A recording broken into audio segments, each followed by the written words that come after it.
guys, we are live, and for those listening at home, welcome to the Dungeon Musings YouTube channel. My name is Kevin Madison, and I will be your friendly Dungeon Master this evening. Tonight, we are carrying on with our ongoing campaign, playing Advanced Dungeons & Dragons 2nd Edition, playing through Carl Sargent's classic Night Below campaign. And with me tonight are the stars of the Night Below campaign. I'll go the order I got you guys on the screen here. Why don't you tell us who you are and who you're playing. First up, I've got Jeffrey. Hey everybody, I'm Jeff, and I'm playing Calador, the fighter thief. He's an elf, he's 4th level, and he's awesome. He's collateral? Attaboy, Calador. Calador. Way to keep the family Change his tradition. name a little. Changing your name. It's the hip thing to do. There you go. So is your brother. And next up is Dorman. Oh, not Dorman. It's John. Jeez. Hey, I'm Dorman. I'm playing I'm John. I'm playing Dorman. Kettleborn, the lovable gnome who is a 4th level illusionist wizard and 4th level smuggler thief. Excellent. And next up is Arlen. Hi, I'm Arlen. I am playing Bergour, who is a dwarf fighter, who is level 5, and he's a grumpy old dwarf. Does not like the way that we've been treated recently, all that sort of stuff. Nice. I don't know what you're talking about. Things have been perfectly fine. Next up is Dave. Hey everybody, I'm Dave. I'm playing Druin, Axebrother, the fighter 4th level cleric, or especially priest of Clangadin, Silverbeard, the father of battle, lord of the twin axes, giant killer, goblin bane, worm slayer, and the rock of battle. Tonight we're drinking Crown Royal with a little Excellent. bit of Fresca. Nice. And last but not least is our resident cowpoke, Steve-O. Good evening. I am Rilligo, a 4th level half-elf bard, playing Natural Disaster, and I am drinking this evening Peroni. Yes. Pierogi. Again. Pierogi. All right, guys. So last session was a bit of an eventful one. What happened last time?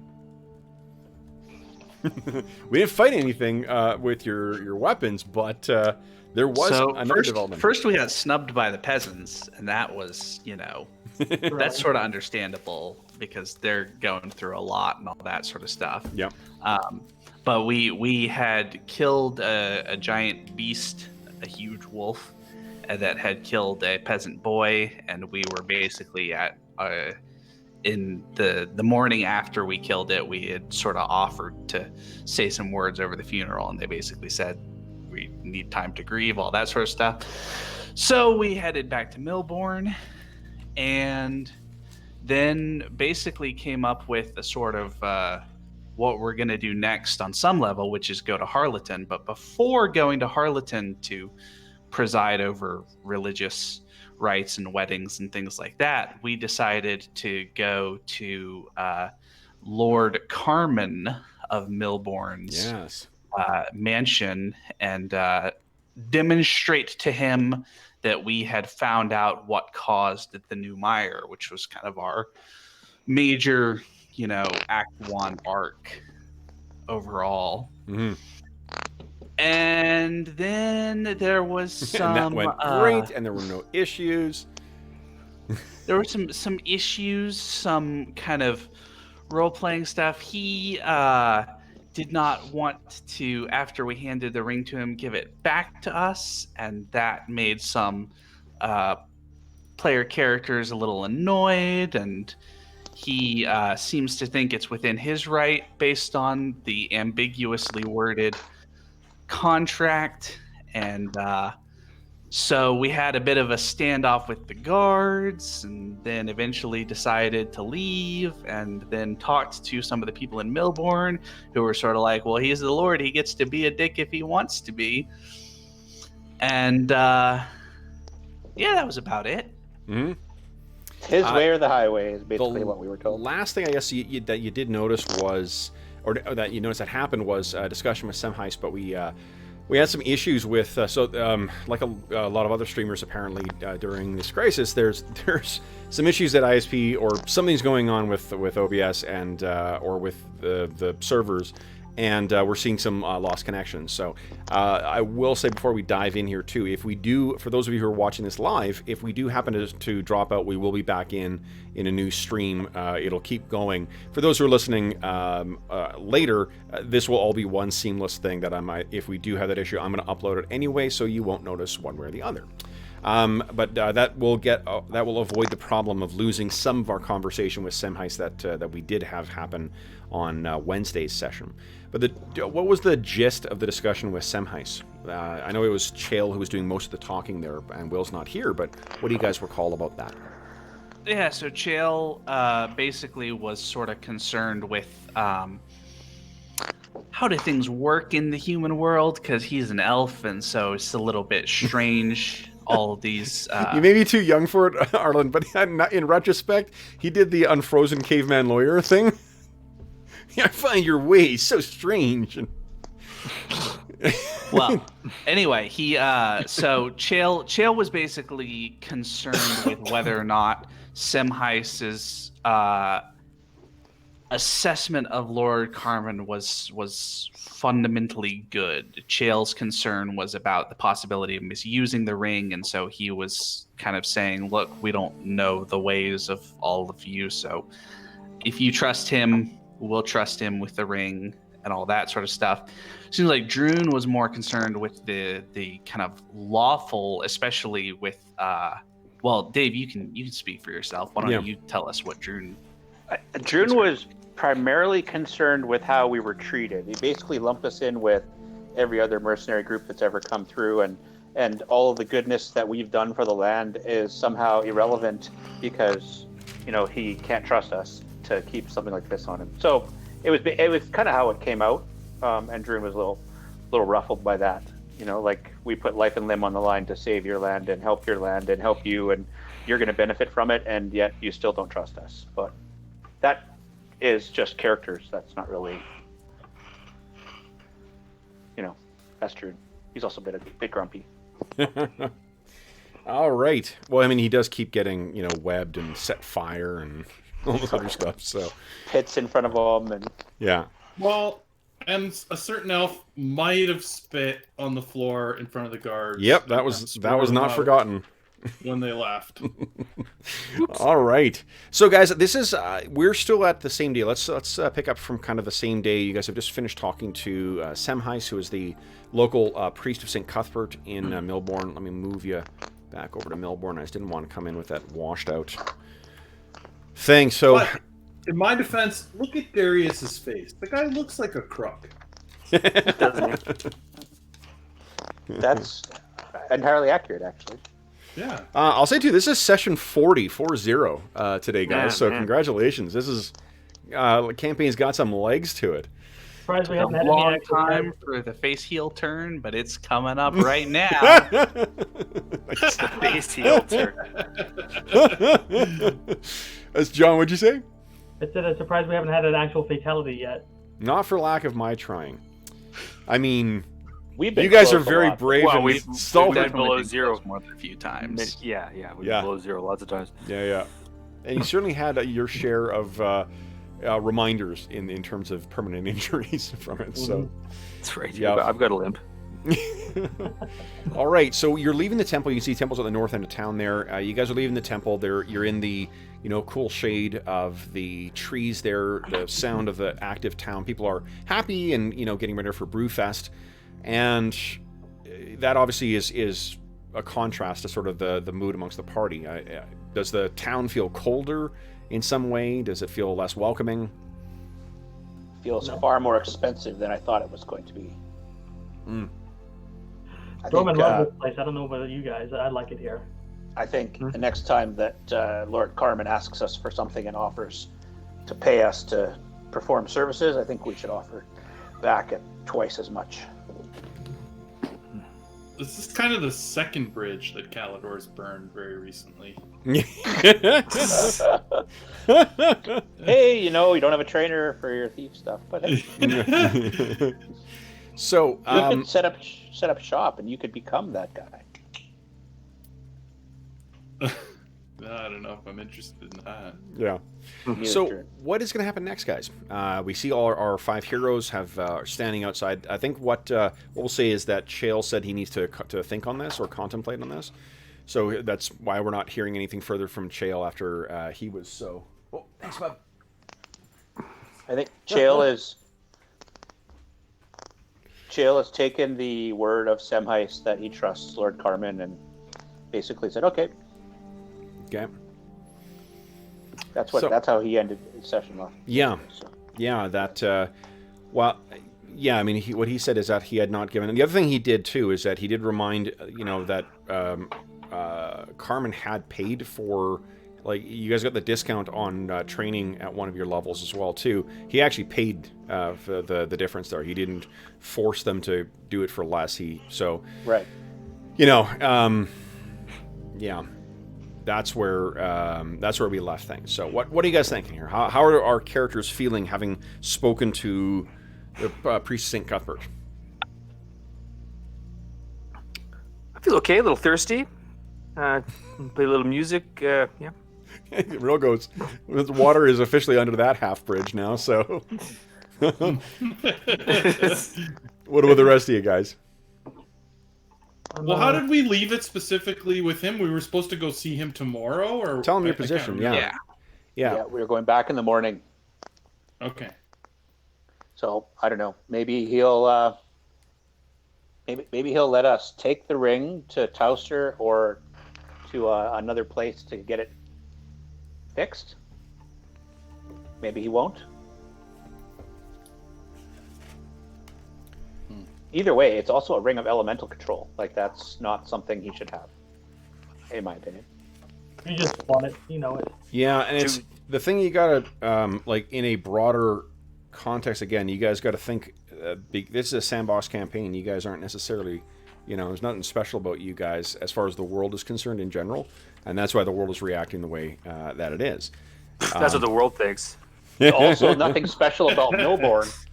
Nothing special about Milbourne after hearing about all those great places that are on the broader scope. Yeah. Yeah. So, absolutely. What are you guys going to do for the rest of your day? Well, Calidor is going to lay low. He feels he's already stirred up enough trouble today. Okay. So, what you guys do have to travel down to Heronshire to get those services performed, which will take a week. So you'll have a week to kill in Heronshire as well. Harleton. Heronshire is the wider region. Yeah. So what else do you guys wish to do this evening, if anything? Well, we should, everybody's on the same page about the ring, right? Or enough of the same page at this point. Mm-hmm. I guess, Druin, it seems like you're the one who might not be, so... What page is that? Just leave it with him, or it's still ours? I was going to say just leave it with him. Okay. Yeah, as far Sorry, as guys, I lost my audio. Yeah. Oh. As far as Dorman's concerned, it's his problem now. So. Yeah, Bergour's in the, you know what? We did our part. If he fucks up something with it, that's more work for us. And if not, then it's kind of out of our hands. Yeah. Druin, how's that sit with you? Fair enough. I know that's not that. optimal, but we're running low on options in terms of dealing with Lord Carmen.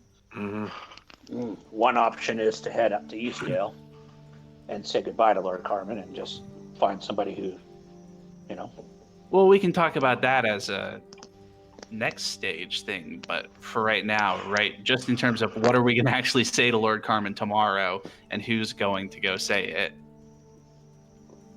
seems like it'd be... Do we discuss the option of just, getting rid of the Lord? You know what I'm saying? Dorman's not interested in that. Yeah. Okay. No. Just throwing it out there. Well, It'll We don't have destabilize to- the entire region. All right. That's no good. And Well- we also end up become murderers, and We don't Or necessarily have to defenders murder of him. the public interest. What if we just took the ring from him? There's You a know, fine line let's say between in the vigilante and night murderer. while he's asleep and he doesn't know.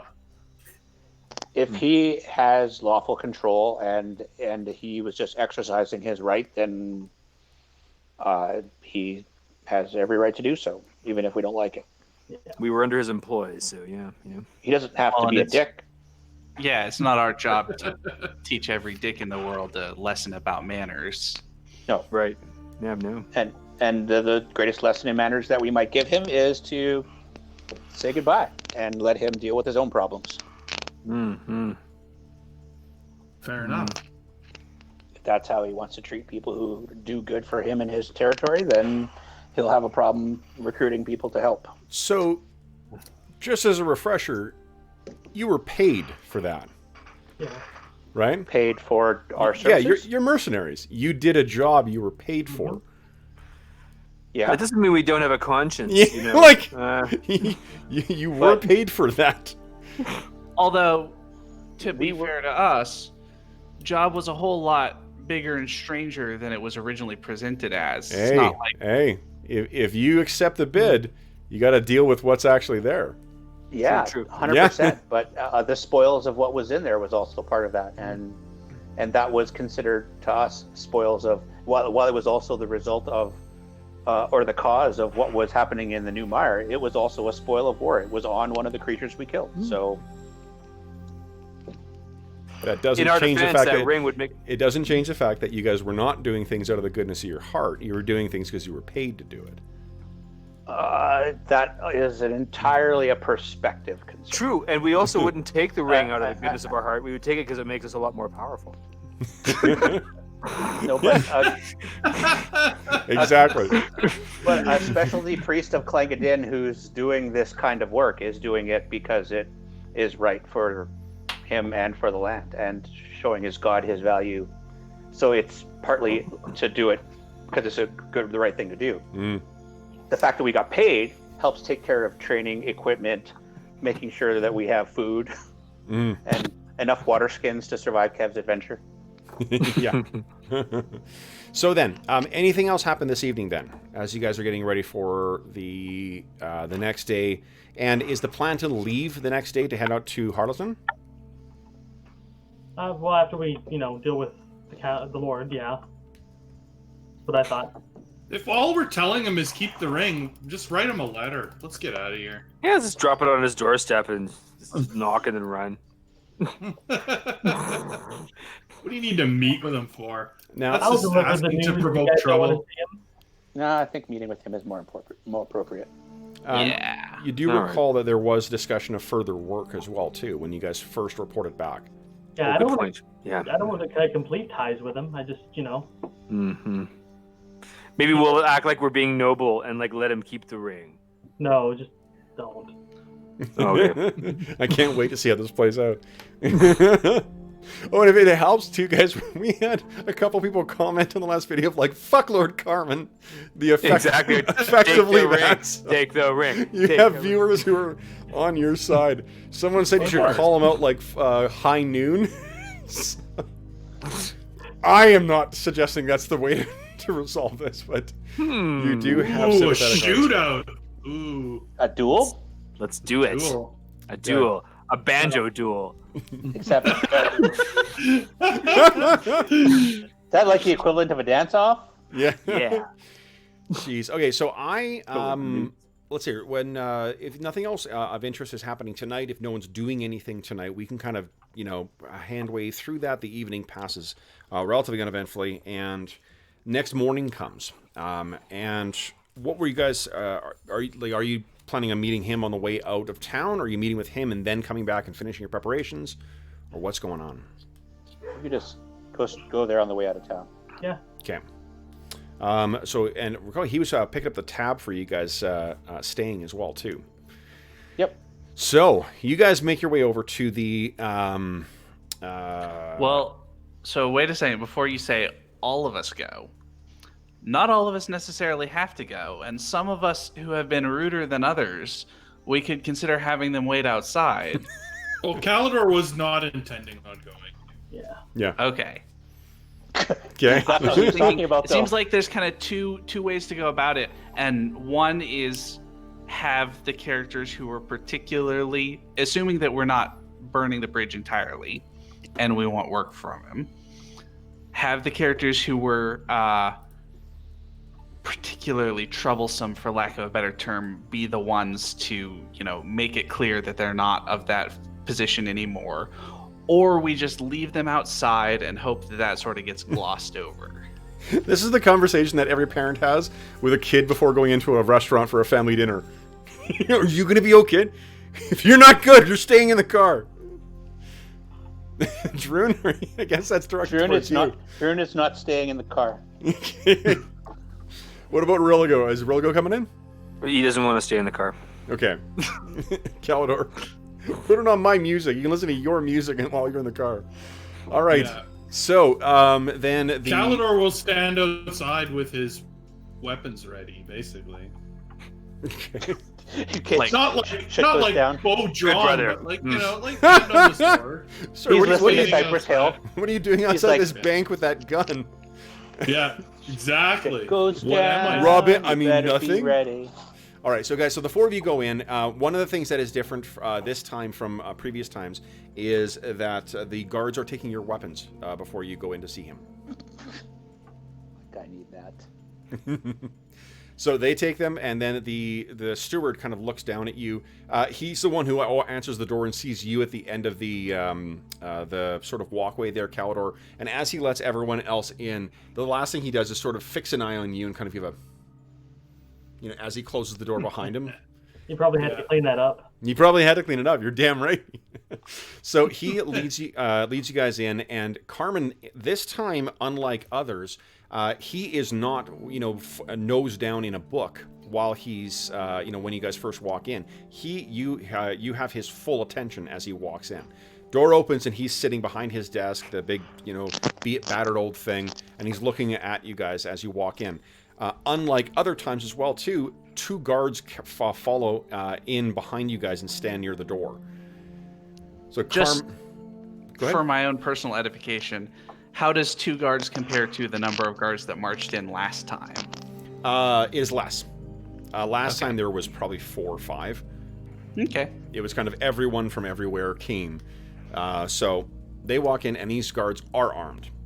Yep. So you guys get in, and he says, "So, I see you're dressed for the road then. Setting out again?" Oh, you know the life of an adventurer. No. We have business in Harleton for Semheis. Yes, he told me. No sign of that other priest yet. The Not follower right of the now. traveler? The priest of Farlon who went missing? Yes. We haven't seen anything. So, you had a day to think on it.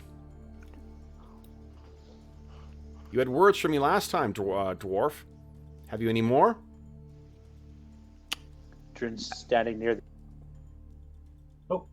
Which dwarf is he addressing? He's looking at Druin. Yeah, we lost Okay. Turns audio. Druin, we lost you.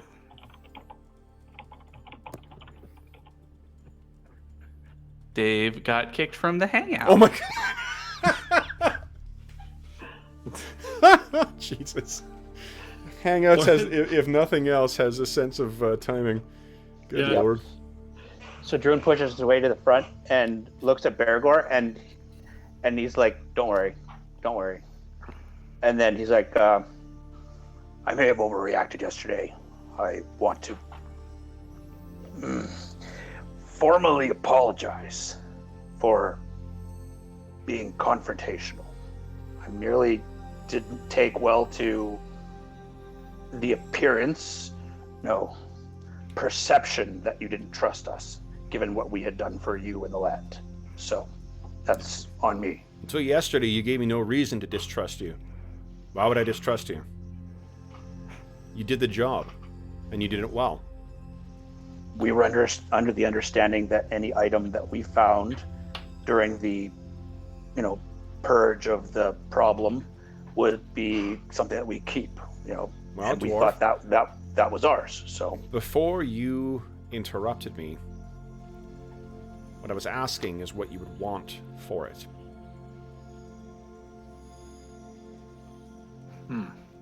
Dorman just This is something. Jitters under his breath. The ring stays with me, but let it not be said that I am not gracious and recognizing of the work that you have done for us, and the work that I hope you will to do again. I know your people are notoriously difficult to deal with. Sorry. I've dealt with your kind as in our minds. Hard-headed is one. You truly are. It surprises me little that you turn to working of metals. You both run hot and tough. And those are things that are said to run in my line as well. The ring stays with me, but what's the value you place on it?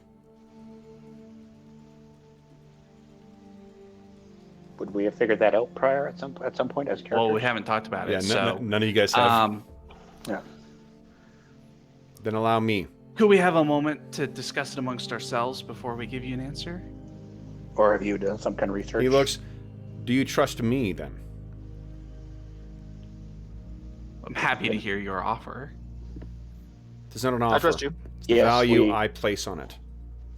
All right.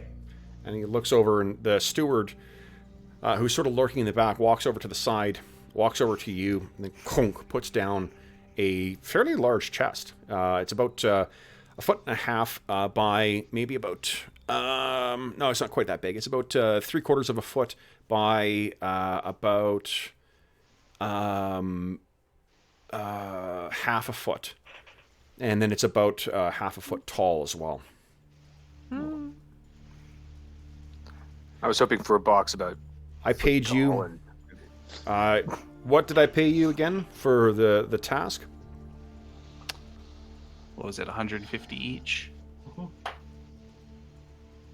And I trust, and he nods, and this servant opens it up.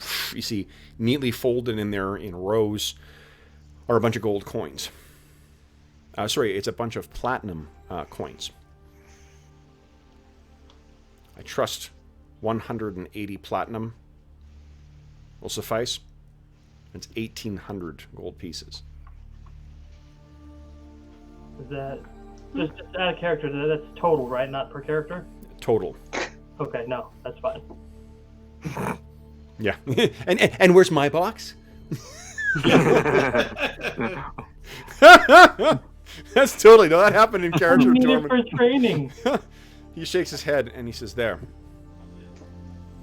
My judgment, this is more than... This is what this would be worth. Again, you're more than fair, and I overreacted yesterday. I apologize. The decision is not up to me, but I appreciate it. Take it from one able to pay such prices. Never be embarrassed to part with your property. Never be embarrassed to defend parting with your property. Now, when we spoke last, I told you of those strange birds seen, and you had mentioned gnolls down in the Patchwork Hills as well. Yep. What's your intent after? Do you still intend to pursue that? After Harleton? Indeed. It's on the way. You mean Harleton is on the way, Dorman? Well, we're going to the Patchwork Hills, aren't we? Well, we're going to Harleton right now. Harleton My first. point is that yes, we're planning on making sure that everything is all right in the Aarakocra settlement, and maybe splitting some Knoll skulls along the way. Sounds good to me. Yes? Yep. Yep. Bring me back proof that you've dealt with this Noel problem and the existence of it. And I will match the previous offer. 150 gold per head. And I will so expect you to keep whatever is there. Again, assuming it has nothing to do with this flooding. There's more to that story, and it directly impacts my lands. I have right of first refusal on that. Anything else is yours. You want the heads? Is that what you said? So he's gonna pay us. I trust you to know your jobs. That's gruesome. Now, if you need time to consider this offer, I will give you that time. But, do you need that? Or is this expected? No, I think we can agree to your terms with, I'm trying to think of a way to say we're agreeing, and that's great that we're on good terms. Okay, so you stumble in Dwarvish for a moment or two, and then come up with what you wanted to say. Says, very well. I have, I saw it on the expectation that you would be re-engaging. And he gestures, and the servant now kind of runs, or the steward runs behind him, grabs something from the desk, and brings it over to you. He says, I've executed it already. Bring this to Semheis, have him notarize it, and return the one copy to myself, or to the steward. I think I just named his steward Stewart. Some A+ DMing there. Stewart the steward. Here, Stuart. So, is there anything else you wish to discuss with him? I just happen to have a couple of sacks of poison from a giant snake. I don't know if you have any interest in... Yeah, and it's these blood-soaked bags with these rotting poison sacks. He looks at Roligo and he looks at you all, and is he drinking at the beginning of the day? He's had a lot of run-ins with ghosts, draining memories, and a couple hits to the head. He's good to listen to, but not, well, he makes pretty noises. So he should be heard but not listened to, is what you're saying? Yeah. He's sometimes He's inspiring. a savant when he plays, but other times, maybe not. Take what he says too seriously. I've heard Look, you him don't play. want the poison sacks. You don't have to take the poison sacks. It's okay. The steward is looking at the mess that's making on the floor as it's dripping. Do you know, is there an apothecary in the neighboring towns? Someone who can deal with this? No, not here, not in Heronshire. To the north, in Midmark, there are apothecaries there. Though, I know, I certainly claim no specialty in that area, though I would have expected that, like any other flesh, it would have smelled different if it was still fresh. And usable. So you look at this stinking bag. Huh. It did smell different when it was fresh. You're right. Then, I will look forward to receiving a copy of that back, and I wish you well in your travels. Thank you. So, the chest is closed, handed off to you guys, and then he drags a book over, opens it up, and goes back to his work. So, what do you guys do as you walk out? Calidor's still kind of, pacing back and forth. And the steward, he walks all of you out, and then when he sees you guys look, talk to each other, it kind of dawns on him. He's like, "They're brothers?" And poof, the door shuts. And what do you guys do next? Calidor says, well, how did it go? Well, he offered to happened? pay us for what we're already planning on doing, so that's a bonus. And we got a fairly fair share of gold in payment for the ring. Do you think that was fair? Do you think that was enough? Like, I wonder, because those rings are pretty powerful. Yeah. So you negotiated for a good price. Yes, we did exactly that. Excellent. And how much is he paying us for this, for our task? Another 150 each to deal with the gnolls in. And that was double his original. That was double his offer. No. I don't think anybody negotiates with Lord Carmen the way you seem to think they do. Yeah. No, Well, the you way all I said. You The way said I you were said we going in there and tell him demand double. Well, that was Bunch of that was until he decided Caliber to pay us walks for the away. ring. So. Good thing I didn't go in there, you cowards. That's before he gave us 1,800 gold and platinum Yeah. coins. Yeah. For a ring. So that will give you guys split across the 8 of you. What does that work out to? Hey, Caliber, you want your 225? share of the gold? 225 each, including the players that aren't here. Okay. 225. So maybe put in, if someone could put in the party loot, just so the other players know that they need to get that. Okay, so then what do you guys wish to, and none of the rogues will get XP from that, just an FYI. Well, yeah, we already got experience for getting the ring. So. Well, yeah, exactly, you already identified it, so. All right, so then 225, does that change, having that extra cash on hand, does that change what anyone wants to buy in town before you head out?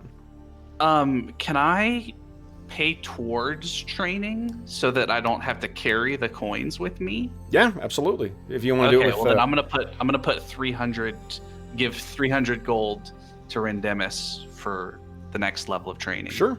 Yeah, wait, yeah, okay, that's not the full cost. You're just banking that much towards I'm it. just banking 300. Yeah, so for sure. So just go ahead and mark that on your thing.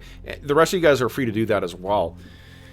Now, my trainer who would do that is no longer present, so I wouldn't trust leave the gold with a thief anyway. Yeah. Okay, so then... It's only 8 pounds. I can carry all my gold. So it's 225 gold per character? Yes. Yeah, From but the it's box. it's in I mean, platinum. technically which it's in makes platinum. it way less, but- right? Yep. Oh, So yeah. it'll be a little less, but yeah. A tenth of the weight, right? Because it's 10. Yeah. 10 of the coins. Yeah. Yeah. Okay. Okay, so you've done that. If no one else has anything else they want to buy, let's go to the old big map here. I'll actually do the same thing that Bergour does. Druin will go to Rendemus and give him 300 gold. I'll put it in my notes here. Nice. Okay. Prepaid. Wait, how many platinum is that? That's for this 5, right? 1/5. So if you got 225, 22. Is platinum I'm 1/5 or 1/10? 55. 55 platinum pieces. The conversion, so Oh, what am I saying? So no, so I'm sorry. Oi, Steve, watch 45. that, buddy. Watch Just the give it to volume. him. Okay. Sorry, So- that was really loud. apparently 225 gold is equal to 45 platinum. Yeah. What coins you that give way. him is irrelevant if you just put down how much value you give him. Yeah, it's what the I may have fucked up the conversion of it. It's it would have been 1,800 in gold. So if that works out to being 360 platinum, then that's what you got. Yeah. And conversion always costs at least 1% in fees. I'm not converting anything. Steve's the co-DMing now. All right. So, the trip to Milbourne. Let's see how this goes. And how does Caldor? How does that resolution sit with Caldor? He thinks that the guys let him off easy. They took his first offer of price and they didn't even negotiate for higher wages for the next task. And they seem to think this is so much gold, but it's like a pittance of what they need for their training. That's a good point, brother. He's Also, not like, saying these things out loud. We- to them. Maybe to Hirogo. Yeah. I'm reading your mind. Yeah. Well, maybe I talked to you about it when You we can were only walking do that over. with player consent. Brothers wave A consent. callback to something that didn't even happen on stream. Yeah, still a good joke. Got me to laugh. Ah. All right. So then, guys, the trip to Harleton for the rest of the day is completely uneventful. I think what you're probably passing along the way. Let me we'll zoom in a scooch here. Is people traveling to and from Harleton for Brewfest, and so the Druin and Chael will be occupied for the week. But for the rest of you guys, what do you want to do with your time? Dorman, this gives you an opportunity to copy some spells if you so choose. Yeah. The first thing that I want to do, however, is find out who's getting married and see about who I'm giving cows and pigs and stuff to. It's a whole week's worth of it. If there's some specific thing you want to do, what we'll just say is that you've given away to a bunch of the ones, and you can decide which ones you want to give to. Is there something in mind, like something that you wanted to happen in connection with one of those gifts? Oh, well, no, as it's just going along, I'm just. It was a wedding. Here you guys go. Yeah. I'm getting started. Yeah. It's incredible. You are hands down the most popular wedding guest for each of these celebrations. Then, oh, good. Not only because of that, but also because I am picturing that you're gonna, and you can correct me if I'm wrong on this, but that he's jumping in and helping prepare the food. Yes. For each of them as well too. Yeah. So, yeah, you are definitely, what you and Druin are quite busy throughout that. I still will let you spend time preparing your spells. Ooh, nat 18 right on the nose. Well, I didn't fail it, so yeah. Yeah. So there's two different ways of reading it. Like I've been reading, like the lower you guys roll, the better it is. But one of the ways that, like when you're doing contested things, is comparing high but not, it's Price is Right style. Where it's as high as you can get without going over.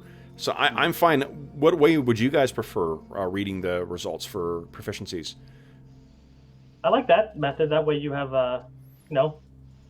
Price is Right. Well, and it reinforces the idea that as you get better, your kind of like possible success is better. Yeah. And it makes it that high rolls are still always good. Not over, but high rolls are still good. So, okay, we'll do it that way going forward.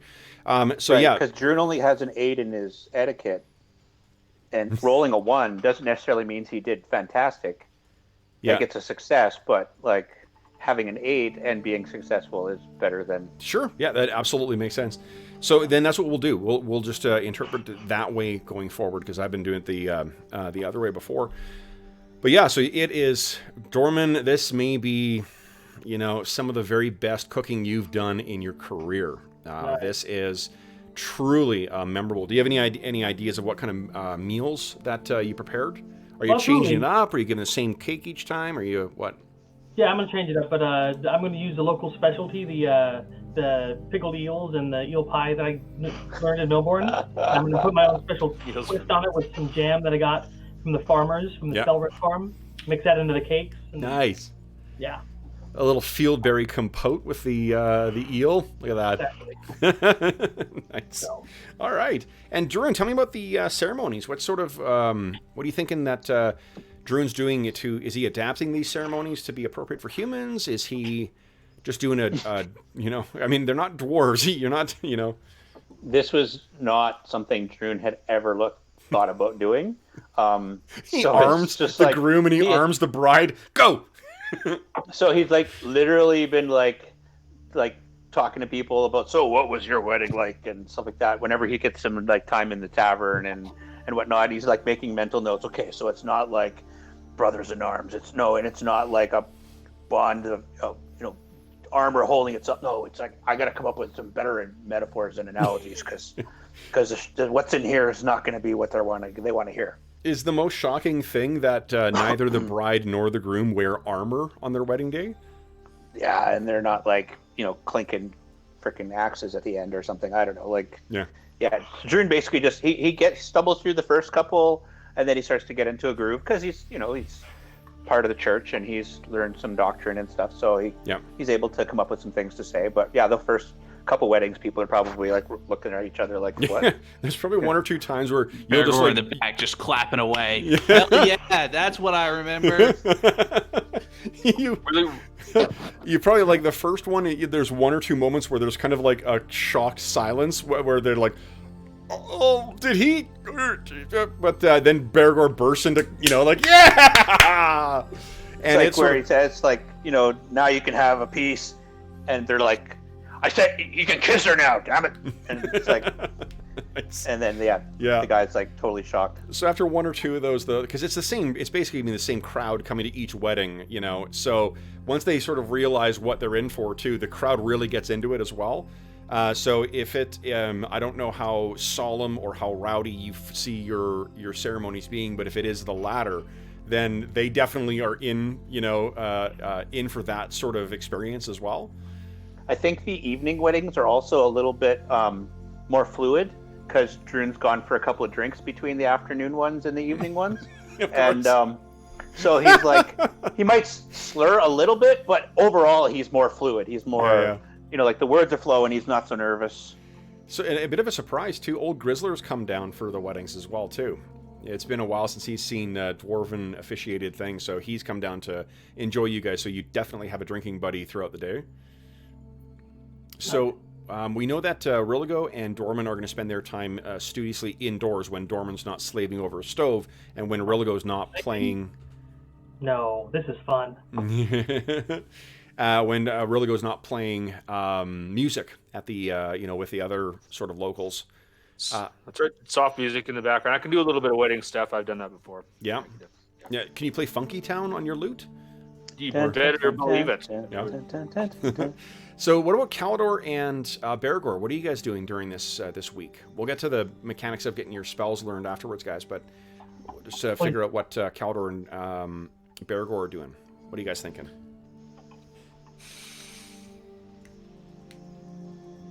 Well, so you're saying it's like this is a whole week of weddings? Yeah. And booze. Yeah. Wedding week.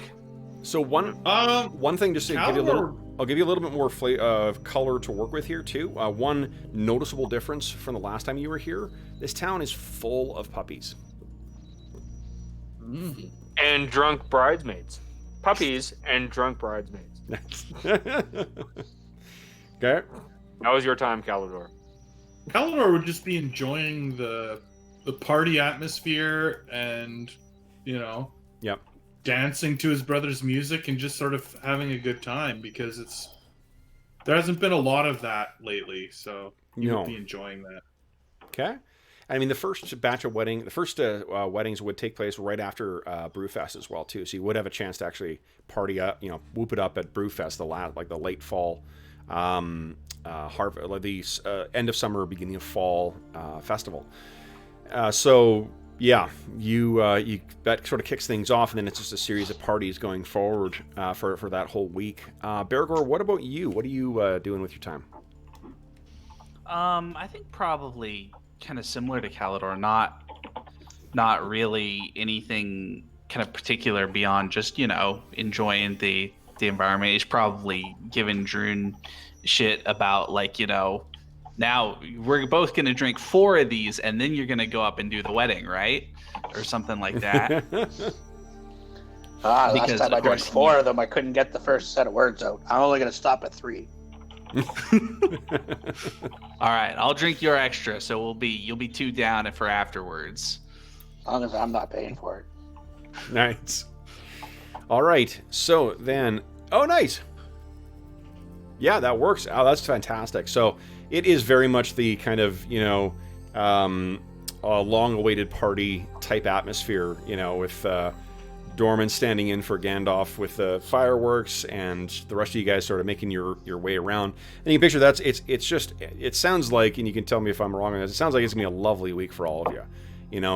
Away from whatever stuff was going on in Milbourne, away from that, the doppelgangers, not up in the dangerous hills, just a relaxing, quiet, small town where everyone seems happy. Exactly. Then Dorman and Riligo. So you have 7 days worth of time that you can spend learning spells. So what we'll do is we'll take a look at, let's see, what is in... Elanion seemed resistant to me learning his earth magic, so I'll desist on that. Yeah, so I think that Knox was okay with you learning out of his spell book. Okay. If George, I don't know if George is watching. If he's watching while he's working, you can correct me if I'm wrong, George. If you are, let's see here.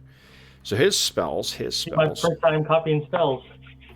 Yeah, so he's got. Well, let's see here. I'll put in chat the ones that he's got in his spell book, and then you can tell me which one you want to try and learn first. So then, if I can learn it, so anything like fiery and explosive can do it. Okay.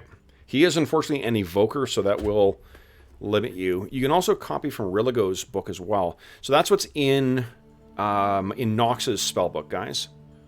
You can assume that anything that's there you can try and learn. I can learn spider climb. Oh, and there's what's in Religo's spellbook. Thanks, Steve. What magic missile? Was that an evoker? Yeah, it is. I can learn spider climb. And the fool's gold. You know what's going to make this a lot easier too, guys, is thanks to our generous viewers who are putting up with ads and the generous donors on Patreon and the folks who have picked up stuff from our Redbubble store. These will be going to Arlen and John very soon. And as soon as the next one gets here, it will be going to Jeffrey. And that should be any day now. And Andrew has shared something in chat as well, too, in the Discord server about another one, too. So we may be able to snag another. So which one? Oh, sorry, Dave, I think we lost you again. Sorry, I saw your lips moving, but unless you were miming. So you want to try and learn shield there, Religo? Steve, you're muted. Oh, hello. Hello. That's fine. I've been saying a lot of things. I wonder what I said. Okay. I have no idea. I wonder what I said. Okay. Well, yes. Let's go for shield. Okay. Okay. So you're going to try and learn shield. What about your first one here? Try for spider climb first. Okay, so let's do this. Each of you guys, take a look at your intelligence. See what your percentage chance of learning a spell. Let's see how you go.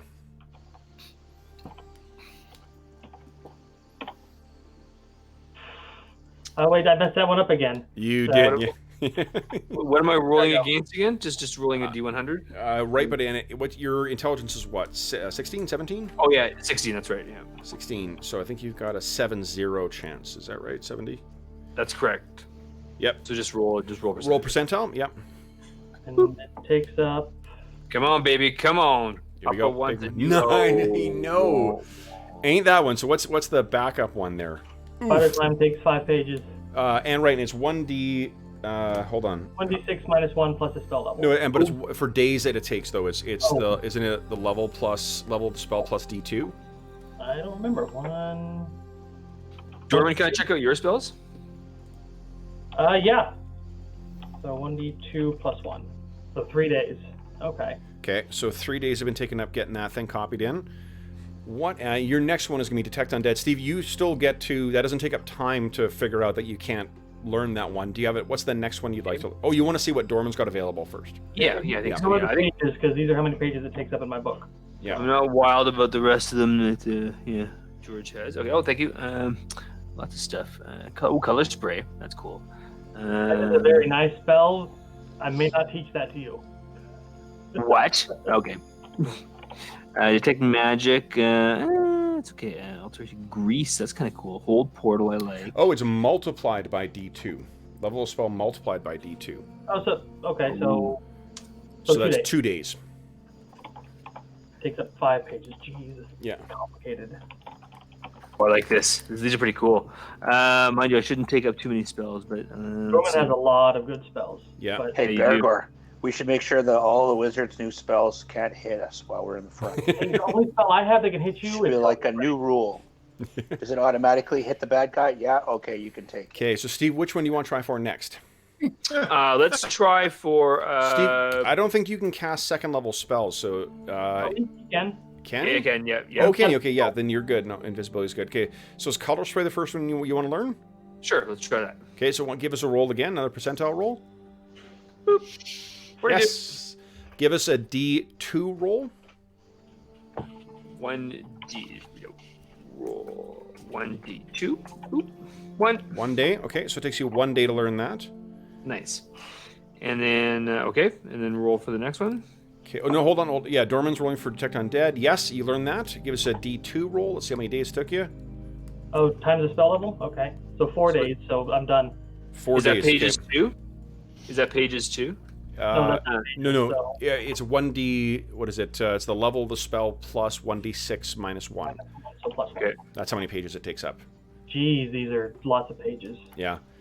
It's clearly the way that the Knox has recorded. He's got a very strange way of recording the formulae. Yeah, it doesn't mix very well with my recipe style. Okay, so you got those two, and then what's the next one? 6 pages. Holy shit. Yeah, yours is only 50 pages too. Can I substitute that for Fool's Gold because Detect Undead appears to be divination and necromancy, and I can't learn necromancy? Yeah, that's fine. Okay. Is Fool's Gold first level? Second. It's the same. Oh, same thing. Okay, yep, that's fine then. So I got everything I wanted. Okay. So Rilgo, you what's the next thing you want to try and learn? You've only used one. Okay, let's see here. I think I like the mirror. What's the invisibility? Is like a second level spell. Maybe I like the mirror image. Let's do the mirror image. Okay. It'll help you tank better. So give us a percentile. It's true. Oh, poopy. That okay. doesn't make sense to you. What's the next thing you want to try? All right. Let's try. What does bind do? Is that a very good one? You can basically take some rope, throw it next to somebody, and then command it to like wrap them up and entangle them. It's pretty cool. Okay, let's go with invisibility. All right. Okay. Percentile. Boop. Yes. Okay, so you can learn that one. Give us a D2 roll. Okay. 4 days, so it looks like you're out of time as well too. Okay. Well, that's not true. You got if you try and learn a first level spell, you'll have enough time to do that. Give us a D6. I'm out of pages, man. I'm good. Are you really out of pages in your book? No, I've got 43 out of 50, so I'm gonna just sort of leave it there, I think. And okay. Yeah. Holy shit! Six pages. You're gonna need a donkey just to carry your spellbook around. Yeah, it's true. Let's get a donkey, anyways. All right. Okay. Invisibility. That's cool. All right. So you got those in your spellbook. All right. So guys, then I mean, unless there's anything else that you want to have happen during the week, it's otherwise just a really pleasant, relaxing time. If you haven't healed up full, you're obviously healed up full now. You guys can assume you're gonna be supplied with at least 2 days worth of rations for starting the trip into the Patchwork Hills. Anything you want to, and I think that when the people hear of your travails, Dorman, having lost so many dogs over the course of your, the summer in Heronshire, they insist that you take one of the puppies. Now, you can feel free to leave it with them if you want, or you can take it with you. It's a puppy. It's a puppy. I'll have one of the couples that I gave stuff to hold on to him for now till he's bigger. Okay. And see if they can train him. Lock him up. Poke him with sticks. You're a terrible dog owner. Hey, I've had bad luck. Yeah. Okay, but you do have one waiting for you there then.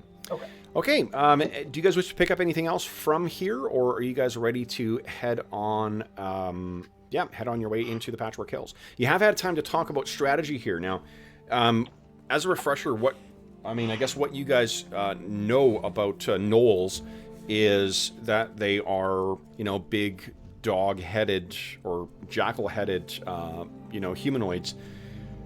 They're not particularly common here. It's really unusual. Like, there are Noels down in the, what do you call it? In the Great Rock Dale, but they generally stay down there. Like, the ones that sort of make their way out of the Great Rockdale tend to be things like, goblins, or generally like the weakest things that are sort of pushed out of there and try and make their, riches elsewhere. You also hear, I think old Grizzler could probably tell you a little bit about them as well too. They'll eat anything, but they're rumored to have at least a very, broad malicious streak. And they tend to enjoy most feeding on living things and intelligent living things. And they stand usually about 7.5 to 9 feet tall. So they're quite big, much bigger than what most of you guys are. And they fight with a bestial fury. So the Grizzler, or old Grizzler, doesn't really, he's not thrilled that that's what you guys are hunting. But he says, you gotta take care. They are clever, they are fast, and they make good use of pets as well too. Savage dogs and war dogs and hyenas. as fearsome as what they are. Does he know anything about the Aarakocra?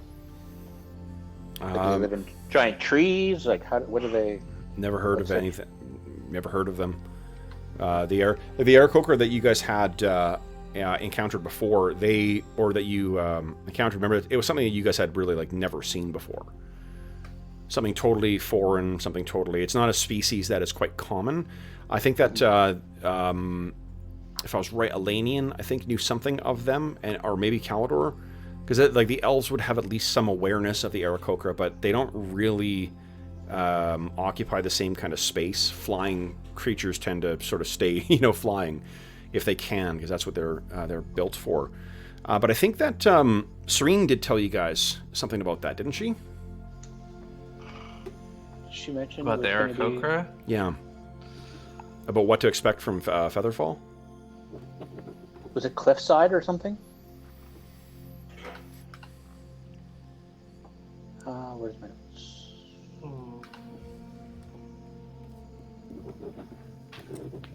I seem to remember there was some mention of it's like cliffside or hard to approach from the ground or something like that.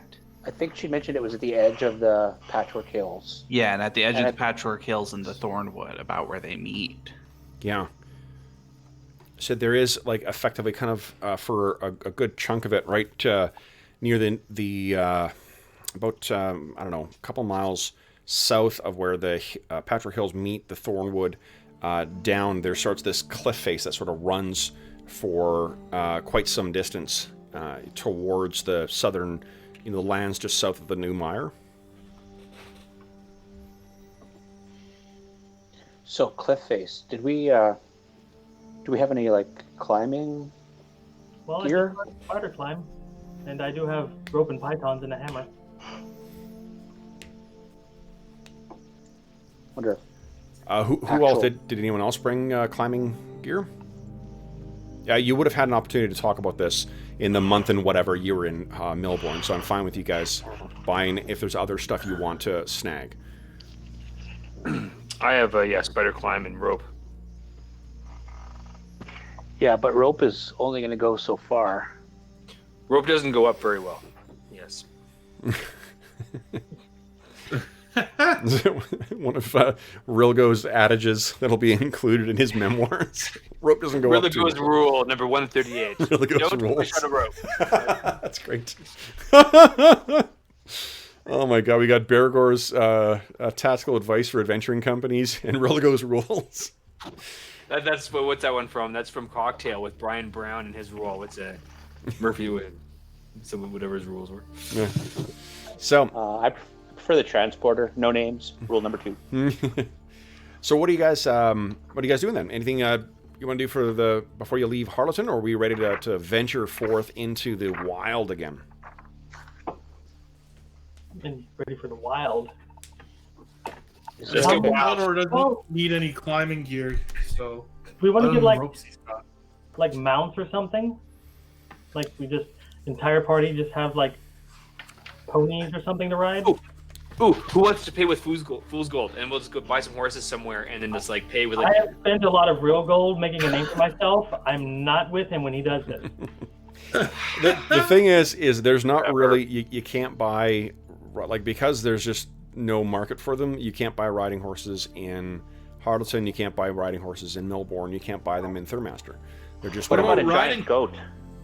A riding goat? No. Can I get a war goat? In Citadel Silver, perhaps. Ooh, What if we just bought? We need to get goats from Citadel. Yeah, let's go there after we figure out this Noel thing. What about riding puppies? It looks adorable. It is not terribly effective. You get enough of them, it's like a carpet. Make like a raft, a puppy raft. It's like put a bunch of puppies on the bottom. And then put a Can't raft you on enlarge top. them, Dorman? Make I them can make them 40% bigger. That's not going to help. That's a big puppy. I'm Feed them picturing. with a Yeah. small- So given our track record, I think buying any animals is probably just a waste of money. and the poor animal's life. Yeah. Food. Like we use it until it's no good anymore, and then we throw it on the old Barbie, and we got us some rations. Dorman disagrees. So what is the plan? How are you guys planning on leaving Harleton and venturing into the hills? How are you going to go in search of Featherfall? I say we skirt the Patchwork Hills to the east. Yeah. Until Particular direction Yep. until we That's like what I was thinking. find the woods and then make our way back in. What do you think? Yes. Let's skirt the hills. I just want to put some climbing gear, buy some climbing gear, retcon. But what would we be looking at? What would you use? Is there like a climbing kit or climbing pack or? It would just be, I think, Pythons and hammer? PHB, you just buy them individually, isn't it? It's pythons and hammer are separate. Rope is separate. Okay. I don't Would think. we want me to pick up a silk rope instead of a hemp rope? Yep. Someone give me one of those. I'm going to replace it. It weighs a lot less. It's a lot more expensive, but There is no dwarven elevator, Druin. they give me 2 silk ropes. All right. Durin's gonna buy some stuff. Okay. All right. So then, guys, we will cut to the next day then, and I think you were having after a week having spent getting to know these people, and if you guys want to fill in, like as we go forward, there's going to be friendships that you've made here now that they've seen you so often over the summer, and then you spending a couple of days with them. If there's people that like NPCs you want to add in, you can feel free to do that. And I think as well too, Dorman, over the course of the chat that you're having here with people coming in, not surprisingly, the people who do marry, like not everyone necessarily marries, someone from Harleton. There's relatives that spread out in the region. People from from Milbourne and elsewhere. I think you found this out last time, but remember that you have met one new trainer as well too. Yes, the one lady over in Thurmaster. That's right. Yes. Yeah. John Is the that horse the breeder. breeder? Yeah. What breeder? I'm just joking. You said we could make This up is why, yeah. NPCs. Again, Arlen and I were just a talking joke. beforehand. This is why, as the author of that fucking book never played with players before? Like, Yeah. Jesus, here's your rope. Oh, and there's my mile. Thanks. Yeah. Oh, God. Hey, that was a total joke. No, I know, that was Yes. good. And a good one as well too. Okay, so then next day you guys are you're setting off, and there's a lot of tearful goodbyes from a lot of people. I think that with maybe like one exception, for people who maybe had to leave town, everyone you've married is there to see you off and to grant Druin a little going away or thank you thing. And you can picture it's like maybe it's a tart or some a bundle of baked goods, or a local sort of back still or like backyard still kind of beer or something like that. Like they're really trying to give you the best they can to try and thank you for coming down and actually going through with this. So was it like one wedding a night for 7 days, or was it more than that? I think it was multiple per day. Probably like 3. Yeah, because there's not. I think probably there's not more than 7. No, maybe it is one per day. If there is more than 7, then it would be kind of doubled up with relatives, and it would be 2 during the day, and then have the same kind of like big party or reception or whatever afterwards. Okay. Okay. Why do you ask, John? Oh no, I was just thinking if I gave these people a whole bunch of animals and they didn't have like money to buy food for them, it might go to waste. But I'm thinking they can handle it. Oh, definitely. Yeah. No, the people who are here, like, there's going to be a taking over a part of someone's farm or things like that. Like, these communities are all about like succession in progression kind of thing, where you're going over, you're going to work the farm with somebody, and then over time it'll be more and more of that land will be taken over by the family and whatever. Okay. So you needn't worry about them getting a gift they don't know what to do with. Can I get some figs? Figs? Not sure here. That seems more of a desert climb. For a small town like this, maybe not. So I bought 2 wagons to bring all this stuff down with. Can I find a place to park them in Harlington in case we need to come back, pile stuff on it, and go to Milbourne? Absolutely. Yeah. Okay. Yeah, you can assume that stuff's set up there. Okay, page 100. So open up my DMG2. Definitely don't want to take it into the hills. Okay, there we go. I got my random encounter sheets. Oh, feels like coming home. So, let's see here, guys. Then, the distance you can travel is. So on the plains, you actually can travel a lot further than you've been inching your way. So it's 10 miles. Because there's no road, it's going to be a little bit slower. So it'll be 12 miles a day, but you know with the scale of 10 miles, I think you're almost all the way to the Thornwood on your first day, right? And we can see stuff, folks, right? Sorry, say again. Only one at a time. Is that accounting for us being dwarves and gnomes? That is accounting for you being dwarves and gnomes, yeah. And Dave, what'd you say? and we can see stuff coming a little farther off, so it's hopefully less chance of something running into us. Definitely. What's that I hear, Dave? Hey, Kev, what's the weather? Good question. Great question. That was my next question. Oh, yeah. Oh, yeah. That's the stuff. I should have, because Anna was in here before. I couldn't make use of my ottoman to spread out here. So, hold on. Weather. Really good. We'll do a Sundance. Okay, Rilligo is doing a weather, Sundance. brother? Someone. No, Now. it's nothing. It's not a spell. Would someone give me a percentile roll, please? Okay. And, it's raining today. Give me a D6 roll. Please. Sundance failed. Okay. And a percentile again. 80. It's a light rain today, so it's going to be overcast. It's a light rain that falls throughout the day, though, I mean, it seems like at least half of the time that you guys have been leaving Harleton or traveling in this region, you've been rained on. So, let's check to see how the day progresses.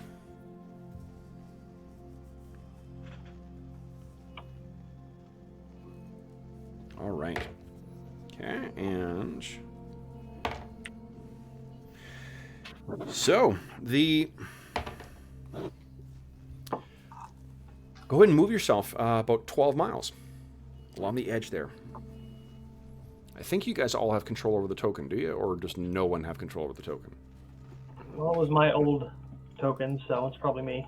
I do not have control of the token. Let's see here. Yep. It's, I have no I don't see control. it. I don't even see it. I do not see the token. We're just a red dot? Well, the old Dorman's picture with a red dot on it, yeah. What? I just see a red dot. I just A see red dot with 3 little legs. It's got a tiny little bit of chef's hat sticking out of the red. It should now be... So everyone should be able to control that now. Though please do not. We want to keep track of where you're going. Yep. Yeah. Seconds after I said it. Was it me? No, I know it's Steve. That smile tells me everything. Wait, was me.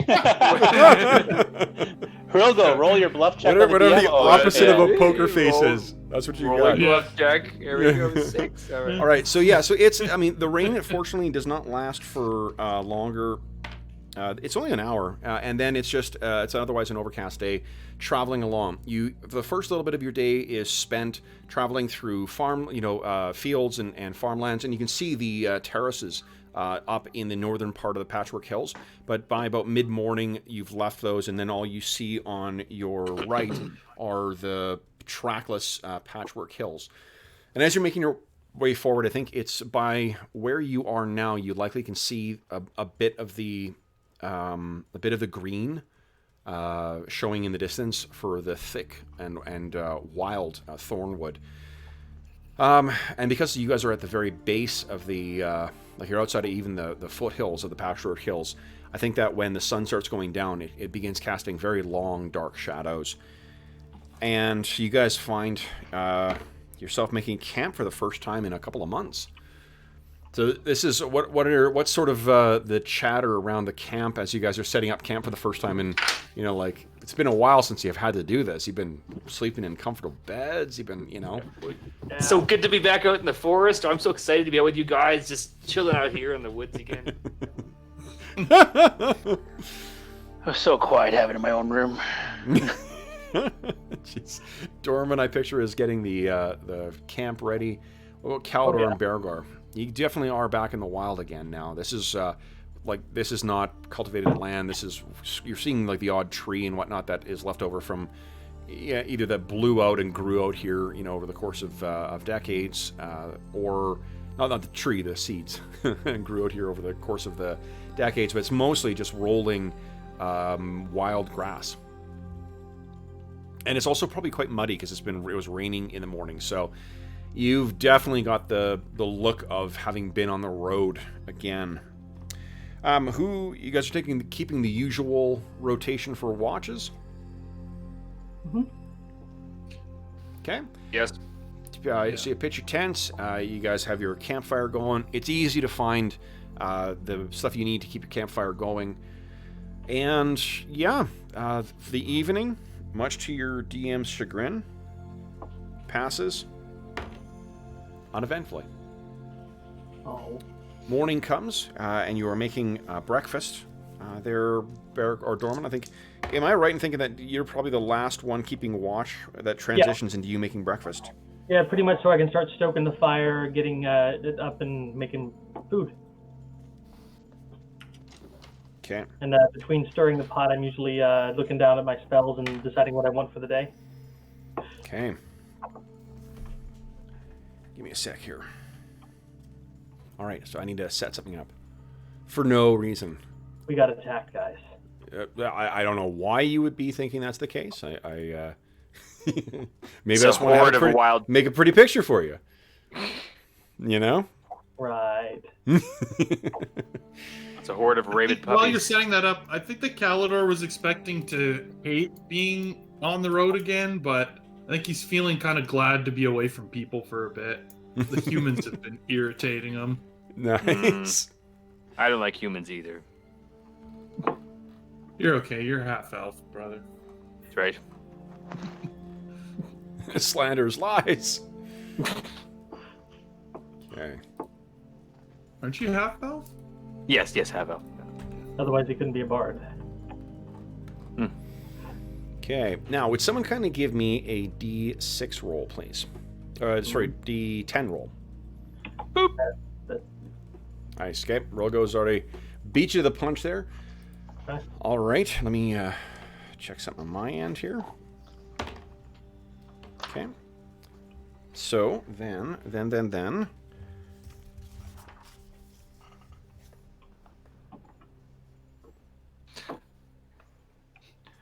Oh, man, this is fantastic. I've got no. Fang dragon. Fang Dragon. Bang dragon. Yeah, I got partway done a new episode of the podcast yesterday because I had to do a little bit of driving around. And I was talking about the that cloaker fight, and like, fuck. It was that was so great. That was intense. I was like, yeah, edge of my seat, literally, the whole time. Mm-hmm. Cloaker. Yeah, in our Icewind Dale campaign, the guys fought a cloaker. It's the first time I've used one, and they are just phenomenal monsters. Fucking deadly. Yeah, like a great, no doubt a pain in the ass to fight, but like because of the slate of abilities they have, they just make for a really good boss monster. Yeah, and you put them in the perfect environment too. So. Yeah. So it really, like, flying with lots of room to maneuver. They've got lots of abilities that can affect the whole party at the same time too. So like, even without having to go into like, 4th edition style like boss mechanics or like PF2 boss mechanics, it still was a really fucking cool monster. Why is he talking about boss monsters? I don't know. Is it the bugbear come back for us? Because that would call shenanigans. Random as well. We've You been go. waiting for us the whole And So time. that's your first. Owlbear's been waiting for us. Like, He's been stalking around Harleton, Yeah. waiting for us to come Really? back. That's what we'll have. It's the second episode of the second season is going to be the bugbear. It's going to be nothing but the bugbear. We see what's happened to him over the last couple of days. That's actually a really good idea for a war story session. Revenge of the Bugbear. Yep. He's bugged back. This time it's personal. Yes. And then we'll just That keep was doing Jaws too, like remember? corny, 50s movie lines. Son of Bugbear, Return of Bugbear, Return of Son of Bugbear. Okay. Oh, pardon me. Sure. Just getting the old Apparoni set up. We have not had to use planes thus far. So tell me, what do you think it is that's making Calidor comfortable being back out in in amongst the plains here? Well, like I said, I think one of the big things is like he's kind of tired of people, and so it's just nice to be, only with his friends and not with, Yeah. these troublesome humans that have been sort of bossing him around lately. And this even though we're on a job for Carmen, Yeah. it still feels like we're doing our own thing again instead of, He also, you got to think, like, the training has been horrible for him. Like, that's part of the reason Yeah. he's basically just a slave, a paid slave to get his training. And so, I don't know. This feels great. He feels like his own man when he's on the road. That's doing these awesome. jobs. And we're getting paid to do something we thought we were going to do anyway, so... Right. Well, yeah, exactly. This is what Calidor wants to be doing, and, they're getting paid, so... Feels pretty good. Excellent. Okay. All right, so I'm just going to put one more thing down here. He's also in high spirits after all the relaxing and partying that they did for the festival and the weddings. No Probably doubt. sat with Bergour and heckled Druin plenty. Okay. So I need to measure this quickly here. Let's see. Are you a heckler, Calidor? Probably not, because I know how disruptive it is to my poor brother when it happens. So. So I should stop that then?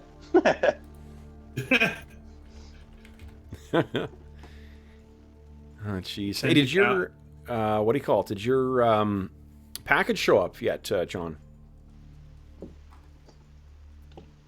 John is muted. Oh, John's muted. Yo, Yeah, Juan. I wasn't keyboarding, so yeah. I probably won't get here till next Wednesday. Okay. So I got Minor on the But way. I'm so eager for it to show it off that day. Nice. Wednesday game! Ah! Okay, let's see here. I got somebody who in chat has just joined the series and wanted to get a short, super abbreviated synopsis of what's going on. I was like, well, 40 episodes in, can't hardly do that. Our heroes arrived in. Well, I mean, the nutshell version of what you guys have done in the first big of the campaign is took on a task met some people in Heronshire, took on a task to clear out a goblin warren, and then discovered some ancient ruins with secrets connected to one of the players within that. That was about 25 sessions worth of activities just from doing that stuff. Found a missing girl for the wizard. Well, what was left of her, I think. Oh, yeah, the remains of a missing girl. Yeah. We've But there are fought still some orcs in the Thornwood looking for a kid that was recently turned into a werebear, so that was a fun one. Yep. Met a bunch of There's the still- folks in the town or in the region. Several rangers of Heronshire. Yeah. There's still some missing folks that are all, well, not all, mostly magic user type related. Yep. I think everything that has to do with that is up near the Great Rock Dale or whatever. It's got to be somewhere up there. But You wouldn't have think it has anything to do with like a necromancer or anything, would you? Okay, so guys, hope not. I hate those guys. Cam likes those guys. I like all sorts of things. I'm an equal opportunity offender. As John knows, I'm a very big fan of my owlbears as well too, including Owlie the owlbear. He's right up there. When I was watching Transformers the other day, Yep. I thought of you, Kev, when there was that burrowing scorpion type one. Yeah. Yeah, I was like, oh, Kev would like this scene. Were you watching the movie or the? The first Transformers movie. Oh man, the Sharkticons. Fucking love them. Dude, those are awesome. Okay. So then guys, you were getting yourself ready, and let me quickly roll a reaction here. As long as it's not a Tremors creature, we're good. I get a +1 against being surprised. Oh no, you guys are not surprised. Steve rolled a 6 for you for it. Oh. So let me bring you over to where we are. So guys, here we go. Boom. Pixelation. So you guys are right here. There are gnolls. And let me... Yeah, I was quite pleased with the random encounter. Let me set up a little bit... Well, we picked the right direction, I guess. A pack of roving beholders. Let's see here. What are we going to do? There's a lot of room here. There could be like 2 fang dragons. Hey, Rogo! Did you prepare a flaming sphere? Rogo! What? I can't understand what you're saying. What? Okay. So you look over, and what you can see over there are gnolls. Now, give me a sec here. Let me give you Not a... something to smell off with my cooking. Gnolls. Gnolls. I have no idea how fast these things are. No idea. No idea. No idea. But I know a few things. I was making that that's joke gonna be, to George in Discord. I'll make next session. I'm like, good to know. I mean, no. Okay, guys, here we go. As a refresher, here is, courtesy of Sam Wood. And a human stands about up to in scale on these things. The human would be up to about... Chin level, wouldn't it? Yeah, about the chin. Yeah. So the gnome would be mid-thigh? Yeah, like up to the knee. Like you are chow. Now the upside... Oh, and you know what? There's one other thing. Hold on. I need for it. Because...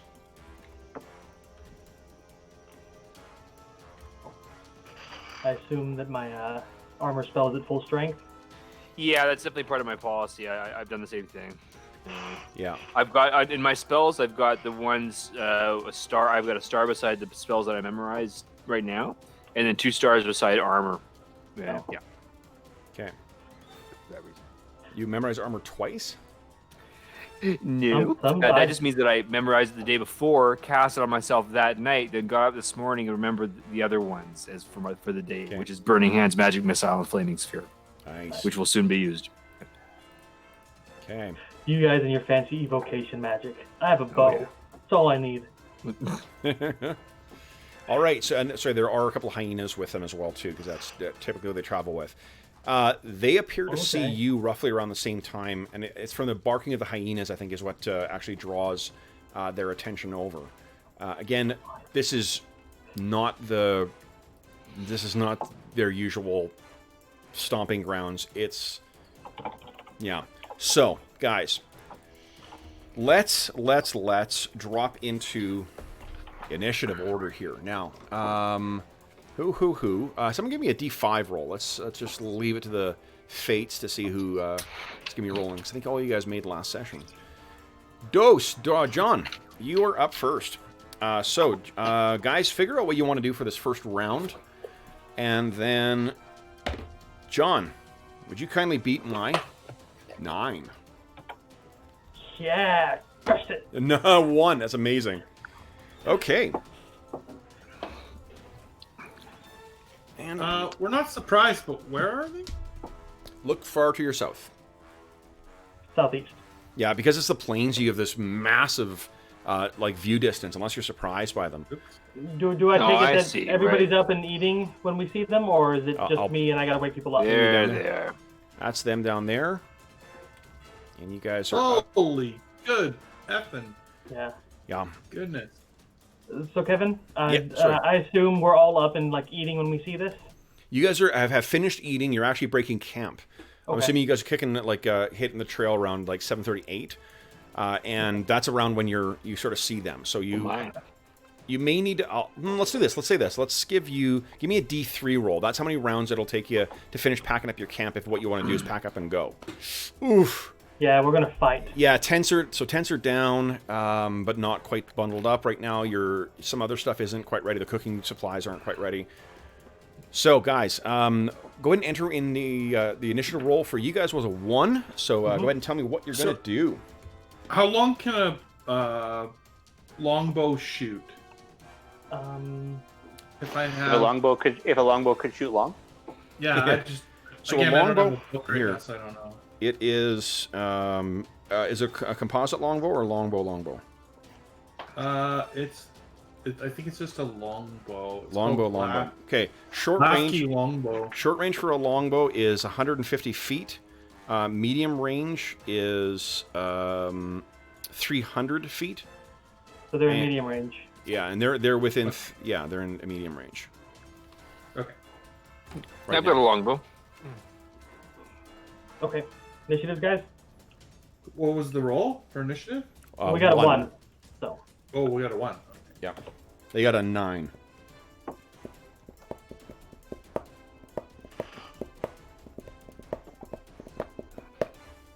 Okay. Okay, so let me think here. Are we letting them come to us? There's 1, 2, yeah, 6, 7, 8, 9, 10, the hyenas are gonna be here quick. 15, 16, 17. Okay.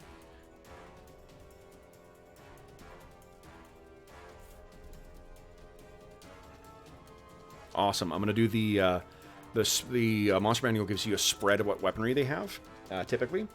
Nice. So I'm gonna do that. Oh, you know what? Actually, So you have to like keep track of that and give them Problem different is colors. if there's like 15 of them shooting bows, that's They look 5 like they times. have bows. Yeah, but that's like 5 times the number of arrows coming at us than at them. yeah. Okay. Only we had Knox here and he was level 5. Fireball! Okay. Knox, get your fireball ready. Yeah, he's not here. Sigh. All right, guys. So it looks like we've got Bergour up first. Bergour, what are you doing? I am grabbing my shield and my axe. Yep. I'm going to step forward, put myself in between them and the party, basically. Okay. All right. So you start. Next up is Dorman. What are you doing, Dorman?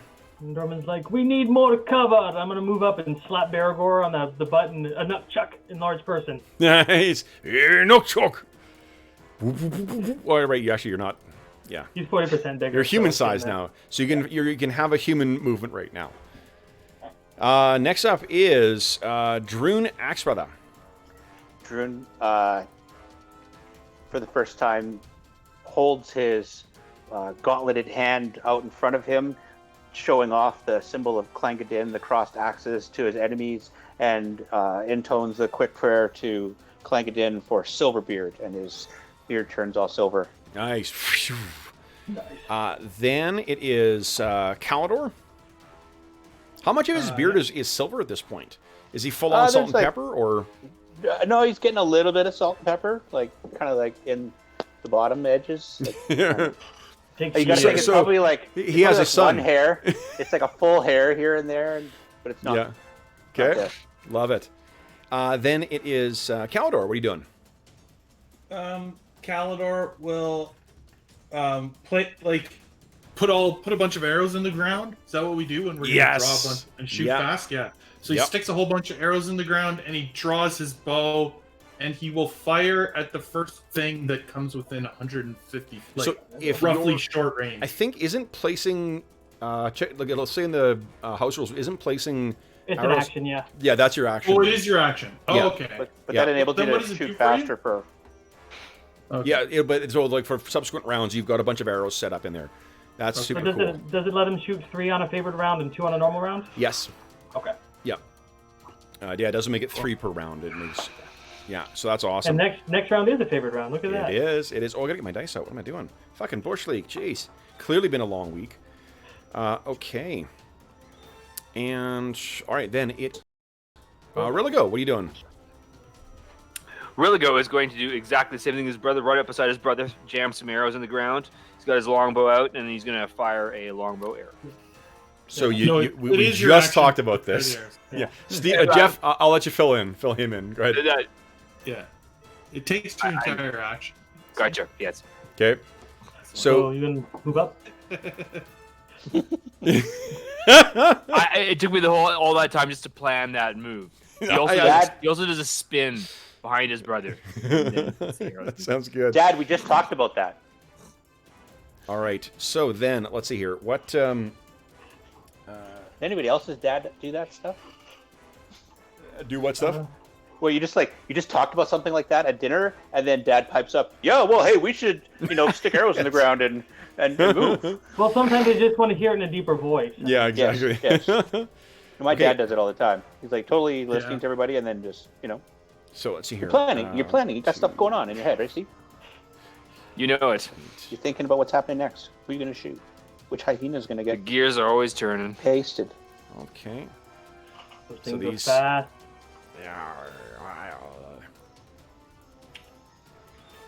Whenever you guys, well, God forbid, but if you guys do lose your characters, definitely come back as a dog next time. Okay, so let's see here. Let's see. Then, the Knowles. Let's see here. First, Not a goblin dog. Just not a something goblin that's dog. Slightly faster than a human, but not as fast as an elf.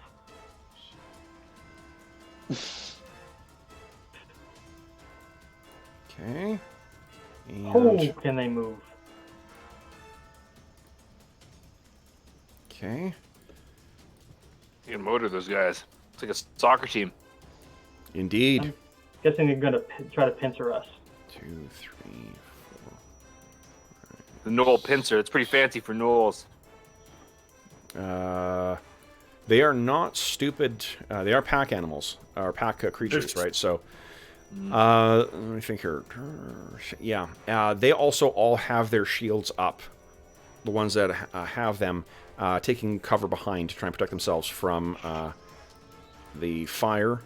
We'll bring 2 more up here, and then these ones sort of walk up and will unleash arrows. So those you 3 have guys. bows? They do. The 3 at the back. Okay. Lovely. They have cover from that, what do you call it, from those knolls, though, so be harder to hit. Okay, let's see here. I've got Bergour and Dorman are up front. Awesome. So we'll do 1 on each of you, and then I'll randomly determine the other one. Dorman, Oh, he has so many much more hit points. I have, yeah, because that's clearly visible from the... so, yeah, Dorman, I have you at an AC of 3, is that right? That is correct. Okay. Oh wow! I'm doing something wrong. So I didn't open the session with a nat 20 this time, so that's good. Nat 1? No, it's a 9. It was just a general miss. So for 1 misses, and then against Bergour, 13 is not going to do it. The last one evens. Let's see here. I'll leave it to Steve. You've been co-DM. Give me a D6 roll. Even, it's Dorman. Odds, it's Bergour. Okay. D6. 6. No!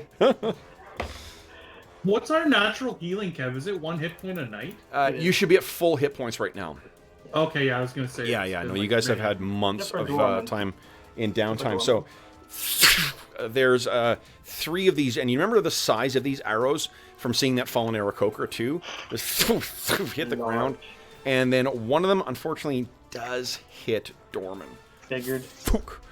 And Dorman, you take. Where is it here? 8 points of damage. Holy shit! Well, I take 7 because I got my. Because you got your DR, yeah. but All that right. goes down by.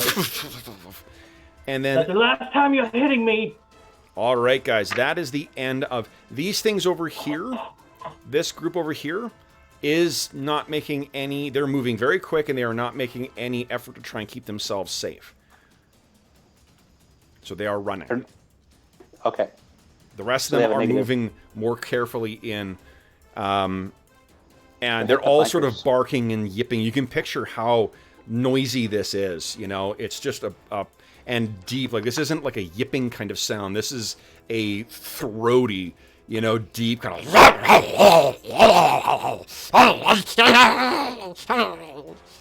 And interspersed horribly with that sort of that barking and jipping and whatnot, every so often there's a noise that sounds like a word in common. Like feed. Like rip. Like rend. Bless you. And I think what we'll do, guys, is as we go into round 2, it's like our mid-session break. Oh, yeah. Okay. So we'll come back and we'll have John is still kicking ass with rolling initiative, so we will continue on with him doing that. We'll take our mid-session break, and then we will come back, check in with chat, and we will then continue on with this Noel fight. So back in about 5 minutes.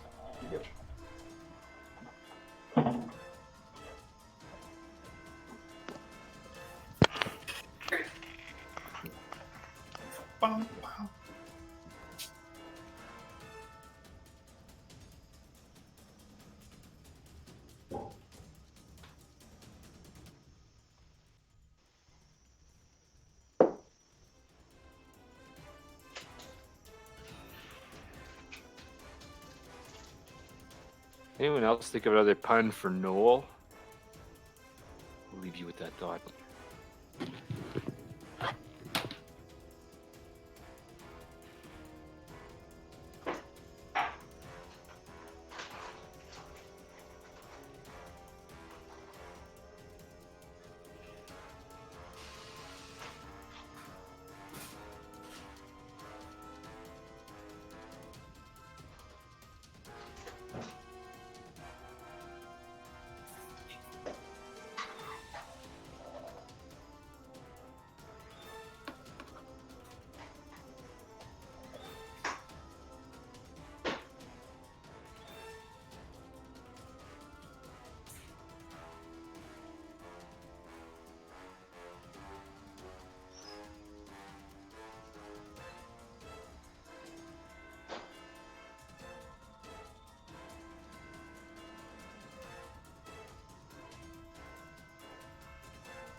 All right. Hit him. I need better AC. Where's my ring of protection? I know. Right? Let's make a shopping list and then go go do some damage. I don't think You we're need gonna better do a AC. five match. I have the same AC I started with when we started these characters. Yeah, but I think I get hit more than you do. I disagree on that. No, you're right. I don't. All right, here we go. I get hit too often for a wizard. Ewa, howdy, howdy. Yeah. Brian, howdy. You get Fred, too howdy, often, howdy. Too often, given the number of your hit points, you get hit way more. Griggins, welcome. I think Probably. Griggins are our new one jumping on the series. You have What's a turlet? about 39. So with 40, this is you're gonna Seven have about words 90. recorded. 90 hours of content to hopefully so you enjoy our time in Heronshire. Excellent. Okay, so we are caught up. Oh, and Anna just burst in. Quick, save your papers. New viewers should watch the Traveler. It's Anna comes in this room like a fucking SWAT team every time. The door just bam. All right, so guys, we're waiting for Jeff to come back. Yeah. All right. So,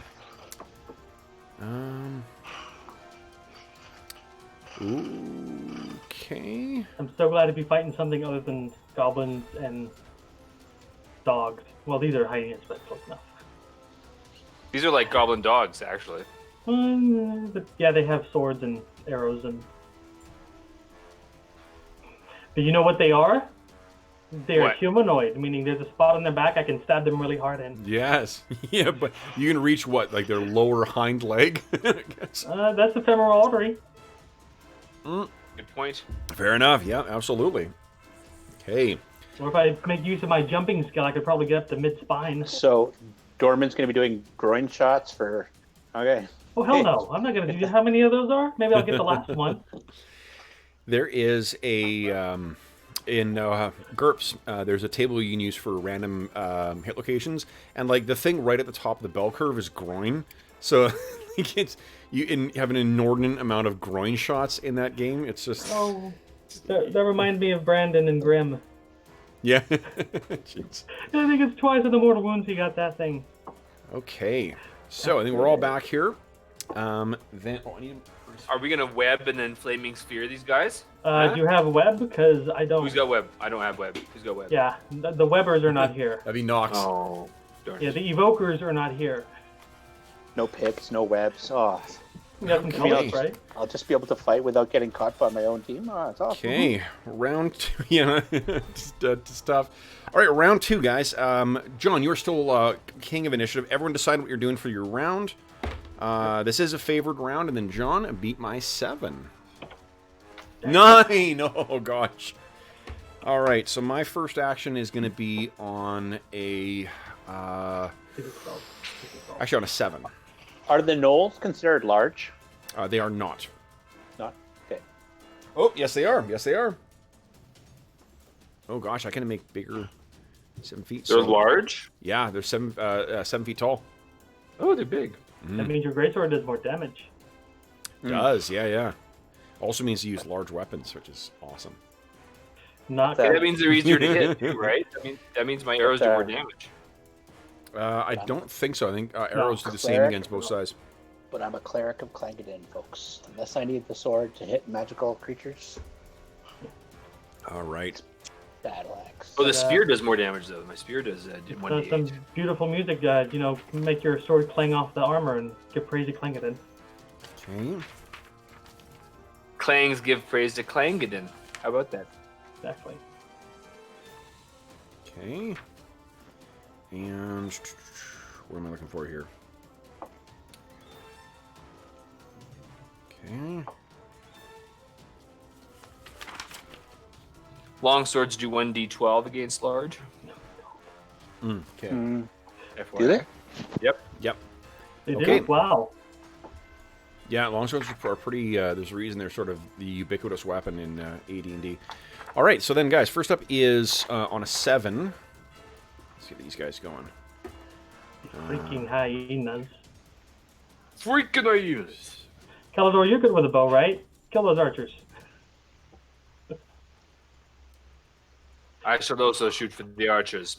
I could give people a +1 to hit. Once what? No, hit. You put the arrows in the ground. Shoot them. You got 3 Okay. shots this turn. Next, I don't think I can reach you on a charge, but I'm getting And pretty these darn guys close. have shitty AC because they're charging Yeah, because they're running, not charging. or running. Sorry, Yeah, but it's the same penalty, right? -2 to the AC, or That's right, yeah. whichever's worse. That's good. okay.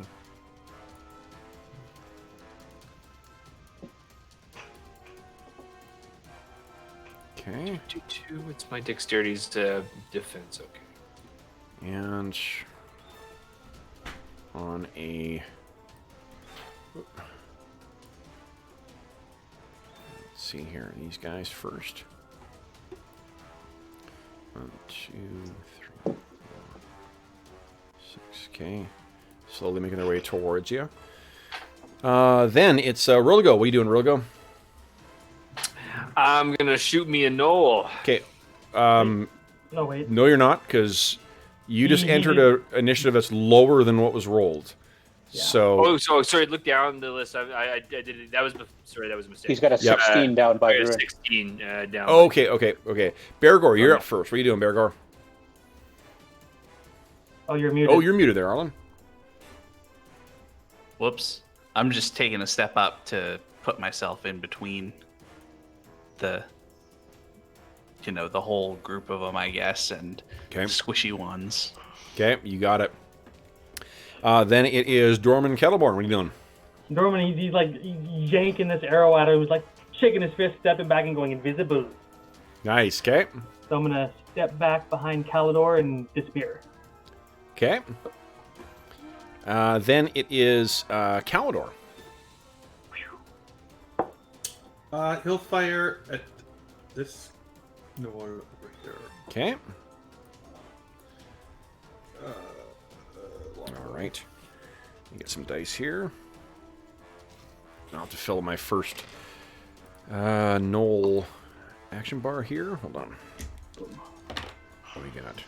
Oof. Oof. Okay. 5. Show bar, bottom overlapping. You guys can see that bar now, right? Yes, sir. Okay, great. I copied them. AC 5. That is a hit. Go ahead and roll damage. 7, not bad. Sinks into this guy. Yelps. But does not go down. Then it is Riligo at the same time. Oh, so then Riligo and Druin. What are you guys doing? Oh yeah. I was expecting those creatures to be closer, but I'll just move. Okay. Shooting. Here we go. Go ahead. Which are you shooting there, Steve? There's a whole bunch of different viable targets. Sorry, I will point out the one. Maybe the one Calidor just shot? How about the one Calidor just shot? Focus fire. Love it. idea. Okay. Take him down. Go ahead and make your AC 6. That does actually hit because of the running. Go ahead and roll damage. Nice. Nice. 1d6. All right. Boop. 3. It hits in the back of the head, and this massive thing falls to the ground. Then we have the Knolls are shooting their first shot. See, I guess we've only got really Bergour up front right now. There's Druin as well, too. Let's one at each of you, and then we will decide. So one on Bergour. Your AC right now versus ranged is what? -3? -4 versus missiles. -4 versus missiles. Good lord. Yeah, that doesn't hit. Not surprised. Tink. Druin, your AC is a 3 currently because of Silverbeard. Yeah, I need to do something about my armor class. You got Same as the wizards. Miss as well. And then DR2 though, so. Steve, co-DM, give me a D6 roll. 1 to 3, it's Bergour. 4 to 6, it's Druin. It sounds like you're saying codeine, like he's some sort of cough medicine. Right? Okay, so the arrows, the first volley comes down, does not hit either of you guys. Then it is Calidor, your second shot, and Riligo, your second shot. Okay. Second and third. Yeah. Yay! Whoop, No, because I get a second shot with the Noels first. Oh. That's right. You're right. Yep. Big hit from Calidor. Go ahead and roll damage. 5 points. All right, let's check. See what his Could be icy. like the Oof. next, Okay. like probably that one. I Oh, go? okay. Ready Yeah, to go? please. Yeah, go ahead, Steve. Okay. Ready to go? That is Oh. not a hit. No. You have 5 points of astonishing fortune. maybe not yet. I don't know. Okay. Then I got 1 on Bergour as a miss. 2 on Druin. Those are both misses. And then Calidor and Religo, your final shots. Excuse me. My goodness.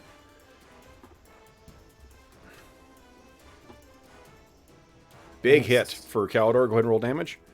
Huge miss. I hit an AC 18. Yes. What do I hit? 5 points. All right. Fuck. Another one of them is down. Calidor. It's taking quite a few shots to take these guys down, though.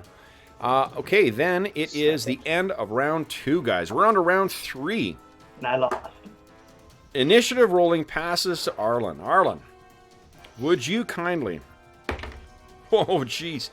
Beat my 8. 6. Nice. All right, so once you guys all... my first action will be on an 8.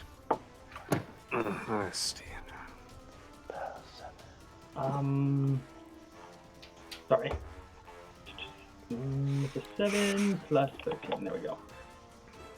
All right, so I think I'm up first, unless anyone's got... Steve, you can answer your initiative there, bud? Okay. Yeah, that's all right. So these guys are going to change their tactics now. And start 1, 2. They have their shields up. They are taking cover behind them. Kev, it's not fair when you use our tactics against the... these ones advance as well, too. 1, 2, 3. Oh, Go. they also have the advantage of numbers. Can we have like a Phantom Knox and a Phantom Elanion to cast some spells? Yes. All right, now these guys are going to trade charge, and I think I got enough distance to get in on you. Let's see here. 1, 2, 3. I do. So the first of these massive, and once they're getting closer, you realize that these are these hyenas. In some cases, have had actual like spikes and stuff driven into their bones. So they've got like a spike collar, but there's also weird spiky bits, like that's like piercings that are out of them, and they can wham right into you, Bergour. Boom, boom. I don't think this last one can reach Druin. 1, 2, 3, 12, 13, 14. Oh! They're definitely coming up on Druin next time. But I got 2 on Bergour. AC versus melee is -2? -3. -3. Okay.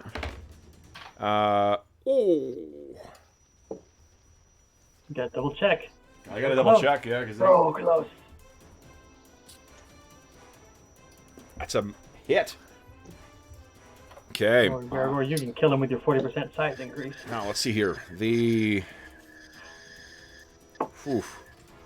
Okay, and they do. Let's see here. Okay. And they didn't... Yeah, I didn't quite crit, so... you take 4 points of damage from this thing, and they're nipping at your legs, trying to pull you down as well. DR applies? DR does apply against that, yes. Okay. And that was on an 11, so now we're on to 12. Calendar.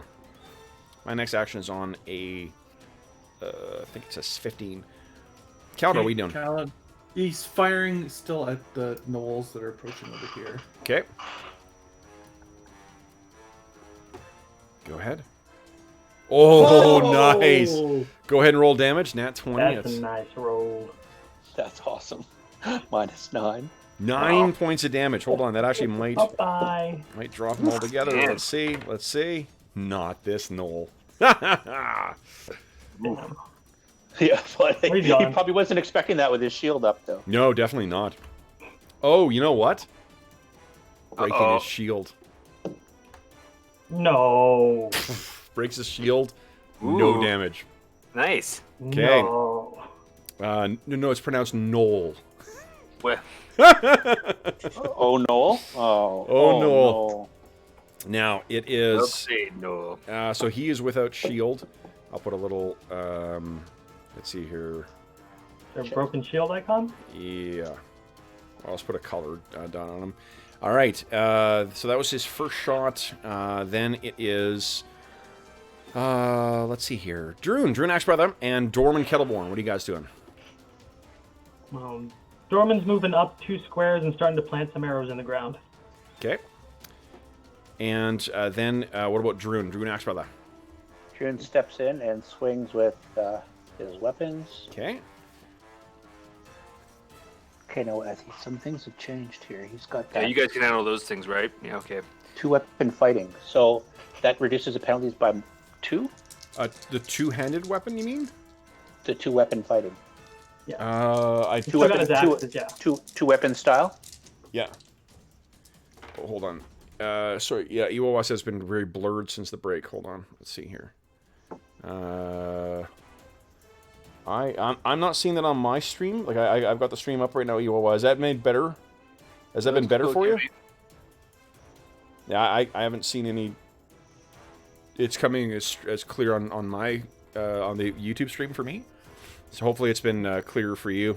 Yeah, Dave, the penalty's reduced by 2 for both hands. Yeah, that's what I thought. Okay. Anyone in the... Does AC 5 hit the monster? The The hyena? charging hyena? Okay. Sorry, is anyone else, just as an aside here, anyone else in the party? No, the same for you. Yeah, sorry, Iwawa, I'm not showing that on, like, I've got my stream, the YouTube stream on a different channel, on a different computer, and it's showing clear there. What about the rest of you guys? Is it showing as clear, or is it showing as, Yeah, it looks fine to me.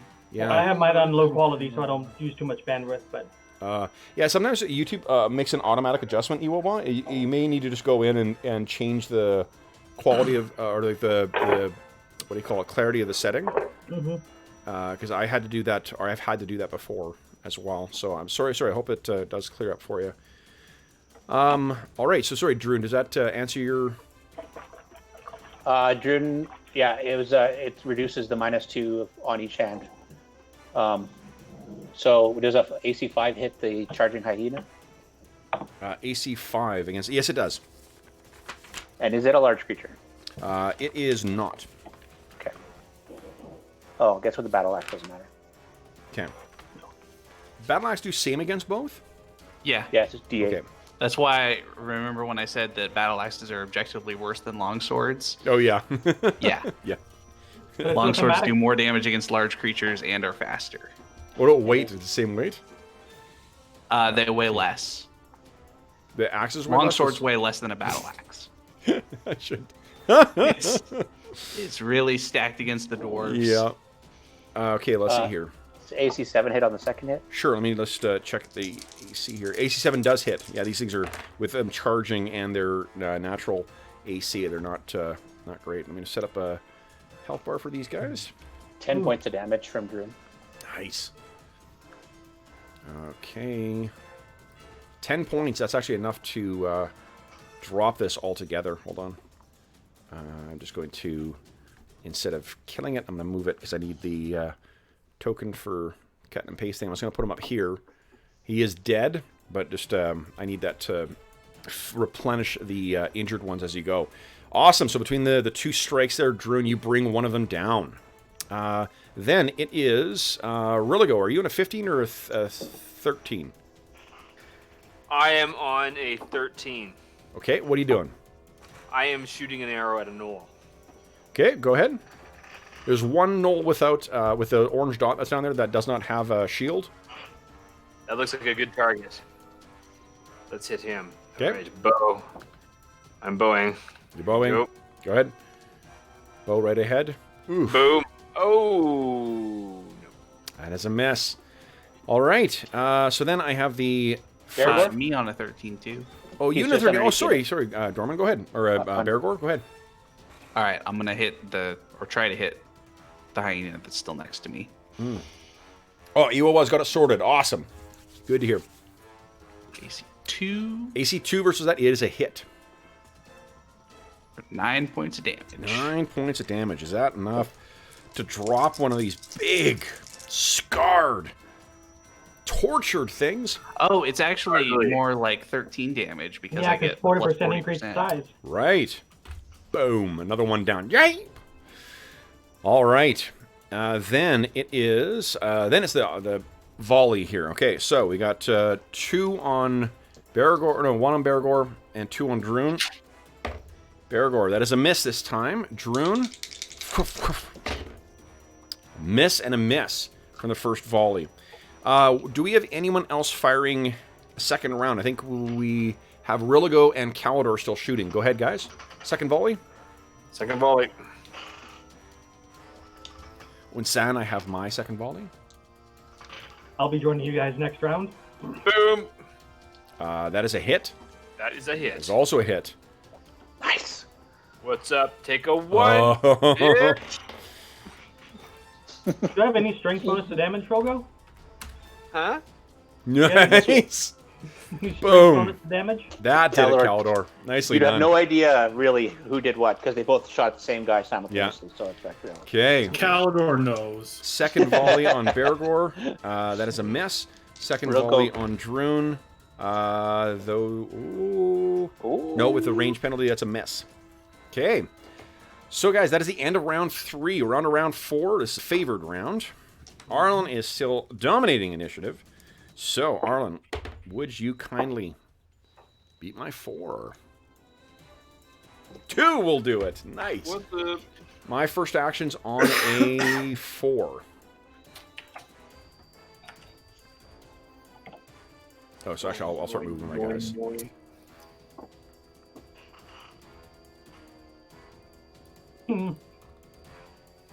Calidor and his specialization, their magic longbow. That's cool. Okay. And Fast.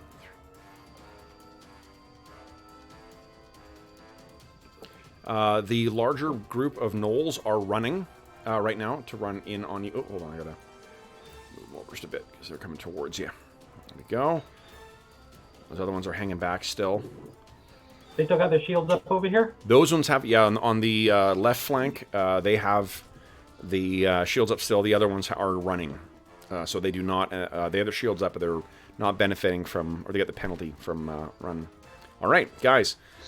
So first up, we have Calidor on an 8. What are you doing? Firing at the same group still. Okay.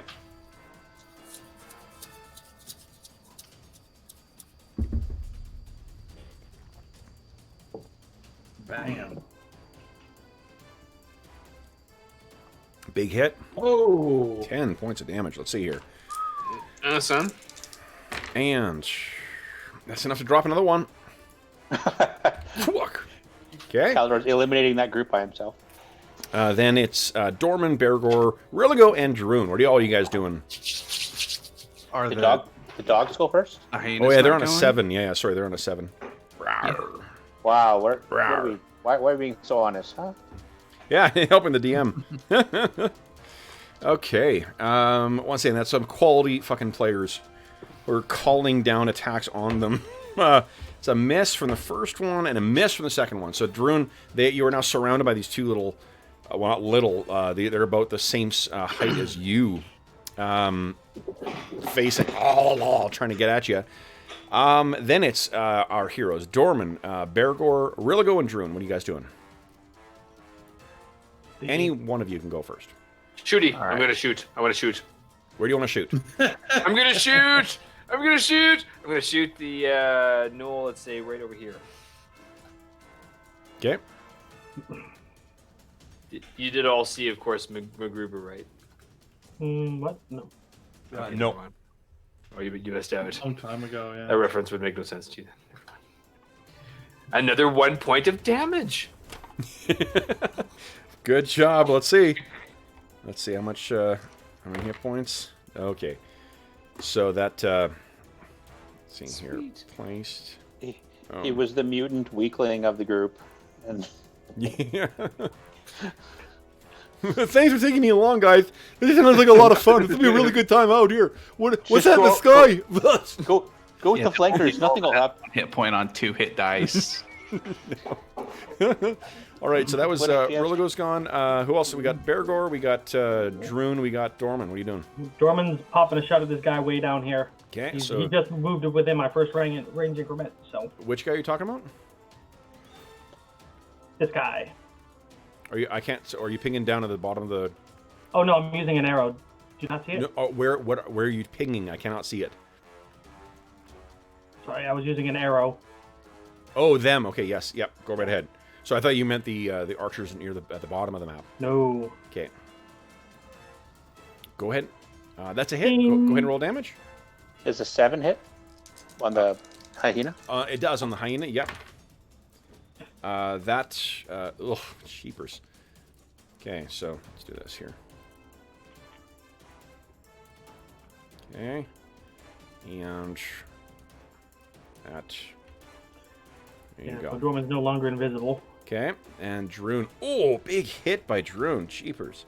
Japers. Ooh, but this is a big one. That is not good enough. Move. Sorry, which one? The one in front of Bergour or the one in front of you? The one in front of me. Of you. Okay, let me get rid of him. Put this guy in there. And adjust his hit points to his correct amount. There you go. And you did 9 points of damage. Okay. So you slam that big battle axe, battle axe into him, and does not take him down. Bergour, I think you got attack as well. Yep, I've got 2 because it's a favored round. It is favored round, but it's iterative though. So yeah, so I'm not 2 right now, but eventually I'll get a second one. Yes, eventually. But I'm going to attack the one that Druin hit at the end. Go ahead. I was focusing fire. Oh, big hit. Yep, roll damage. Nice. And he's down. All right, then, guys. Let's see here. We have. I think then the first volley from the Knowles comes in. So 2 on Druin. One of those is a hit. Are you accounting for the penalty because Druin is in melee? They don't. I am. Oh, I'm not. -3? No. Yeah, no, I'm not. So that was a miss. Arlen. Then I've got one. Well, I figure if he can use his tactics against us, we can use his tactics. Absolutely, against him, right? yeah. and what do you try to be the DM? No, I think he's trying to keep us alive. Here. I think he's trying to keep us alive. So this is okay. On this blessed day, we are all co-DMs. Yes. All right. So then, guys, we have next up is second attacks here. So we got Bergour with the second attack, and our heroes shooting a second time. Whoever was shooting. This is a favored round, so you're gonna have a third one after this. Calidor and Religo. Beauty. Dorman, that's a hit. I like all this shooting. Same guy. Same guy. Oof. Not. Well, I don't have a strength bonus like Falcoil does, so you know. Exactly. Yeah. Cancel. There we go. Hey, say poor craftsman who blames his tools. Calidor, nice. Where's that going? What's up? To these guys over here still. I'm working on these. Okay. It's time. He shatters his shield. Okay. Shield shatter. Okay. Druin Axebrother. That is a hit. Bergour and I each hit it for 5. You each hit it for 5. Okay, so how many hit points it's got? Oh boy, you think that last one was big. Okay. So I got a hit, so I should. Which one am I hitting here? Let's go for that one in the middle over here that's already hit. This guy. Which one? See over him? Here? Yeah, I got him already, so I hit an AC 4, so I'm just rolling damage now. AC 4 actually is a miss. Say what? Sorry. Yeah, the other guys were charging. That's why these guys were running and not. They had their shields up, but weren't they running last round? Right, but shields also they still get the bonus from Remember, shields give a +1 bonus against missile attacks. Yeah. Okay. Then, if everyone's had their second shots, we have our second volley from the gnolls. Oh, and I gotta make an attack with this hyena too. Hold on. He's in front of Bergour. Bergour, you're getting this one. That is a nat 20. No way. And because I've had people call bullshit on it recently, there's the nat 20 right there. We believe you. All right. I was looking at the assortment of dice. I'm like, wow, that's a lot of dice. A little nauseating. Change of camera. I won't do that much going forward. All right. So, Bergour, let's see here. Then you take... Oh, actually, I need a strength check from you, please, as well. Should be really hard for your 16, I know. 6 points of damage, though.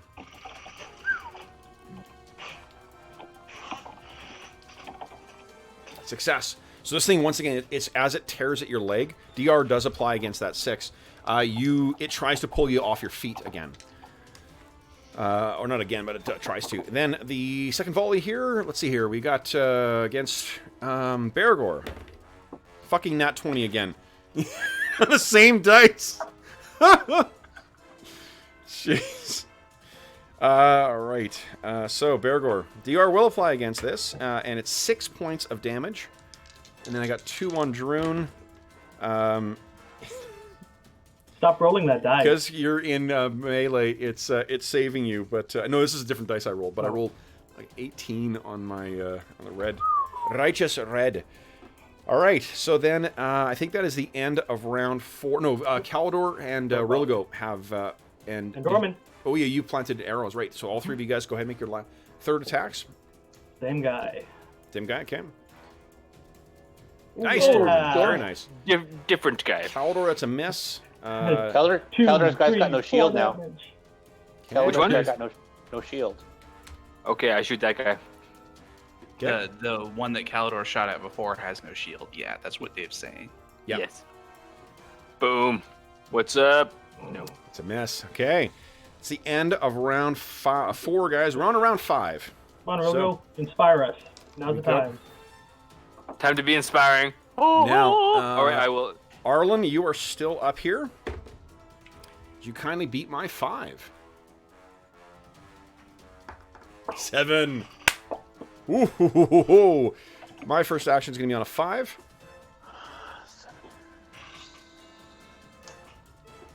Okay. I think Rilligo's going to use his spear and shout and give everybody a +1. Well, you'll have to spend your round. You have to drop your longsword on the ground and then drop your bow on the ground.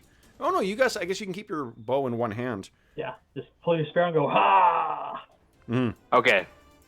Give everybody the +1. Okay. Then. Okay, so they're actually going to... I'm moving with them. 2, 6. Go. They have their shields up. Rogo, what's your initiative for that? Initiative. Here we go. Boop. 7. No. What? No. You're supposed to put your total in for when you're going into round. Come on, man. Jeez. Yeah, that's where we go. Come on, man. Come on, motherfucker. Where are those NFL guys to do a come on, man, when you need one? All right, and they all have their shields up, defending, but they're all again like ripped and eat. Okay, then it is. Let's see here. First up is actually I get to shoot before you guys get to go. If Dorman quickly shish kebabs the hyenas, they'll just stop and have breakfast. I will not eat another sentient being. No, but the hyenas? They're thinking animals. Don't eat dogs. Rilligo. Yes? You are hit. You take 8 points of damage. No, why me? Oh no, they're changing targets now. Too hard to hit us. It goes to 3, and I take Dorman, 7. you are hit. No, what? 3 points of damage. No. Did I spoil the spell? No, I didn't do a spell. No. Okay. And then Calidor. That is a miss. A 2 is not going to hit you. But they're shooting. One of those massive arrows sinks in the ground near you. And you cannot shoot it back. It is not scaled for your bow. Cool as that may have been. All right, then that's their first. That's their moves. Their first volley. I get an attack with the hyena on Bergour again. And I'm going to retire the putrid green one there. Yeah, there you go. 2 is not going to hit you. So after being hit once, you're keeping that hyena at bay. And then it is first up is Calidor. What are we doing? Again, shooting at that same group over here that's approaching from the side.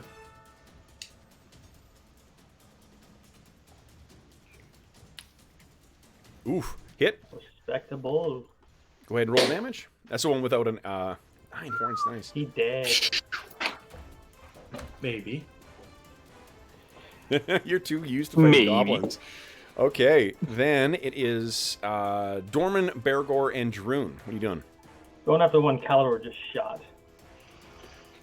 Okay, that's a hit. Now he dead. He dead.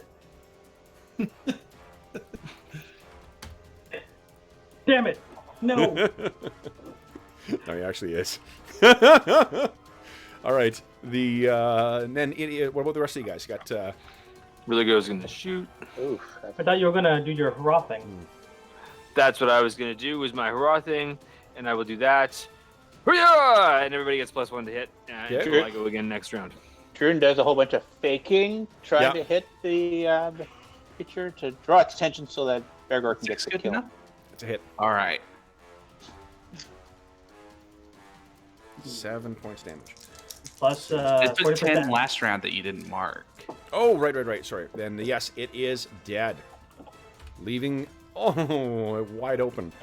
Okay, so then, it is second volley from the back there against Rilligo. It's a hit. No! 6 points of damage to Rilligo. DR applies. Against Dorman. It's a miss. Against Calidor. That is a miss. Yeah, he's really hard to hit with all his armor. All right, and who has second volley for you guys? Yeah. Go ahead, guys. Right. I'm gonna aim for the wounded one to the bottom right. Okay. Miss. No. Wait, +1 3 hit? from Oh, Hurlgo. no, yeah. Well, I actually hit a 2. I'm shooting again too, right? Yes. Yeah, Calidor, let's see here. No, Hurlgo, you did your hurrah thing. You don't. Calidor, that's actually a miss as well. I hit a 2. Yep. Sorry? Oh, you actually hit a plus 2. one? Yes, so Plus Calidor one. does hit, Dorman misses. So I missed with a 3. Okay. That's Yeah. cool. Calidor, go ahead and roll I damage. figured. Ooh. Oh! Bye. Boom. Breaks his shield. Fuck. Okay. Then it is, let's see here. Who else has a, is that it for shots? Oh, yeah, right, because Rilgo dropped his thing.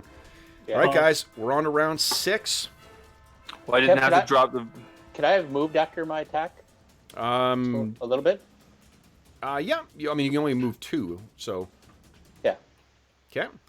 All right, guys, so then it is round 6. Arlen, you're still winning, I think, or did you lose No, last I time? lost. You lost last time. Dave, you're up, buddy. Oh. Yeah. Beat my Go, 2. Dave. There it comes. 5. It's tough. No, it Go does on. not. All right, so I think my first will be on a 7. Yeesh. Okay. Sorry, I'm so far away. How far away is that guy from me? So Sorry, what is far away from 1? All right, so here we go. Here. Rilligo, Right. he charges Yes. in on you. No, I can move in on Oh. Druin. I can move in Oh. on Druin. I am wielding my spear, Charge. so I will. Oh, rest they're charging attack. in? charge. Nice. Okay. Kev, sorry. These things are not hounds, correct? They are not, no. They're large creatures. No, I know. It just matters what speed. Then Yeah. Oh, for your sword? yeah. The Okay. Hound Slayer sword? Actually, I'll do this here. So everyone gets +1 to hit. Okay. And Okay, let's see here.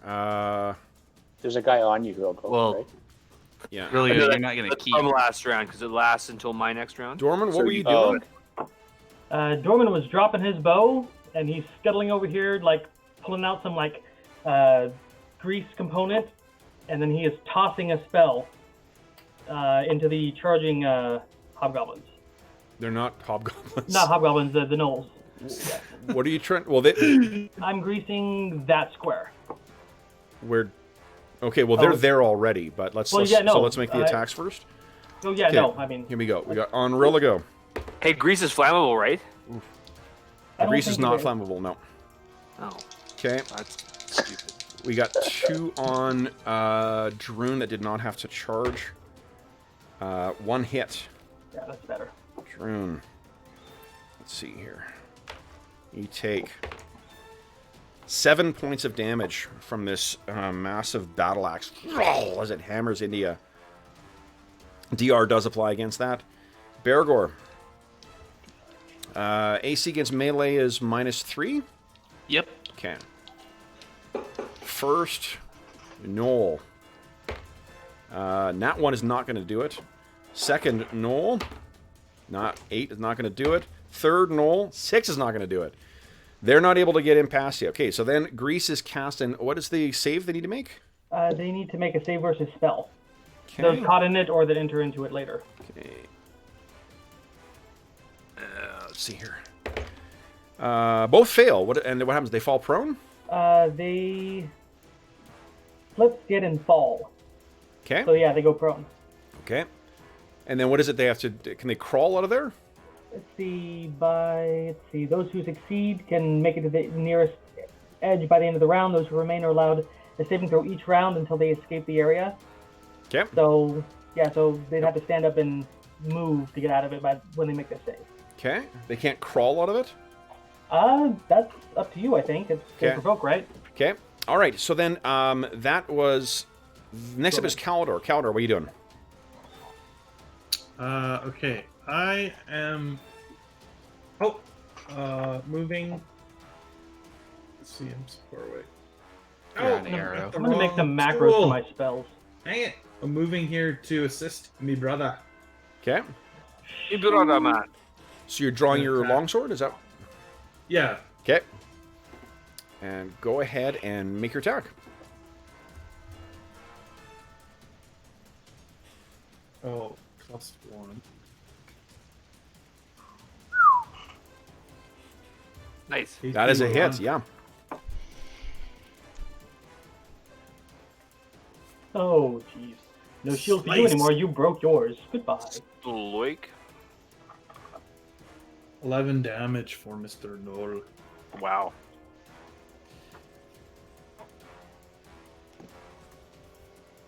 We had a question in chat. When did grease become non-flammable? And I looked through it. There's nothing in the rules that says it's flammable aspect. So, again, this is one of those things I think that people may have house ruled, and everyone got kind of used to that. So, Yeah. taint, Could be. that way it works. Okay. All right. So that is a hit, yeah, Caldor, and that is. Let's see here. Thank you, 11 everybody, damage. for checking for So me. I think he's gonna break his shield. He did that last round. You already did that. Nope. This You is did, when he Mark. dropped- Yeah, you didn't put a dot on it. Yeah, 'cause I that shot ele- him for 11 Yeah. damage and Yeah. you didn't take it. No. Okay. Yep. Like okay. right above there. That Okay, 11, that's okay. Okay. Yep. I got plenty of flying dragons to deploy here, so not worried. Run away. All right, that is Run enough to away. drop him. Boom. Oh, Boom, yeah. done. Okay. Guess what's happening? All right. Oh, I can't change. Tough luck. All right, then it is. Let's see here. That was Calidor. We have Rilligo. You were chanting. Then it's Bergour. Yes, I was chanting. You were, Yes, I'm chanting. Yes. Yep. Weird thing. That's Bergour. And Druin. Yep, Both of you guys I'm are on gonna- 12. Here, I'll let Druin do his attacks first. Okay. Okay. Thanks.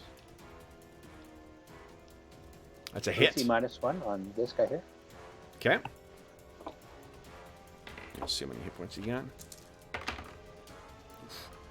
Okay, so he breaks his shield. Dang it. And go ahead with your second attack. Or your offhand. Okay. Then it is We do have Astonishing Fortune, Bergour. guys. Yeah, you guys got 5 points of Astonishing Fortune right now. Spend it, Druin. Spend it. Okay, Druin will spend it. It's on its hand axe, so it does less damage. Okay. He has no shield to block it anymore. Ah, dang. Okay, sheesh. All right, Bergour.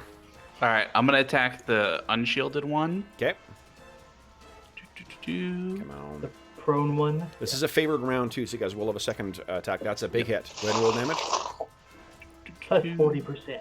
Nice. 14 Boom. damage. Down he goes. Okay, then it is the volley. Mhm. So okay, one on Dorman. No, leave Dorman It's a alone. hit. No. How's he hitting 7 so points of often? damage. Oh, look, there's my shield. Okay, then it's one on Rilgo. That is a miss. One on Calidor. It's a hold on. Your AC right now is what, Calidor? A 0? That's a good question. No, it's a.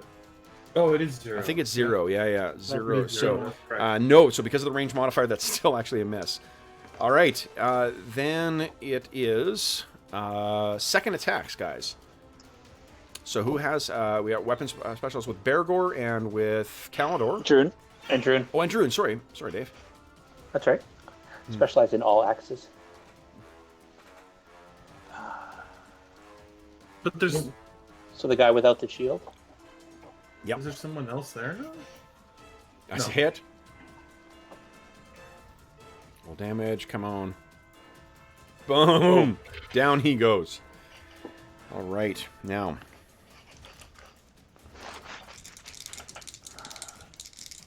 Let's see here. Okay. John, what's the penalty for being in Greece? You'll make a saber go prone. Oh, okay. Well, either way, I'm gonna attack the one that's in the Greece area. Easy to hit guy. Yeah. He's already prone. Yeah, he's prone. So you got a there's his AC is affected. Come on. That's a hit. Oh, Yeah. Prone is Yeah, nice. because he's prone. Prone is like He's minus also, 4. I'm not giving him because he's prone and slipped out. I'm not giving him the shield bonus either. That is a hit, So 7 damage. and because he's prone and on his shield, he can't yeah, 7 impose damage. it. He's not dead, but he's very close. It's this here. All right.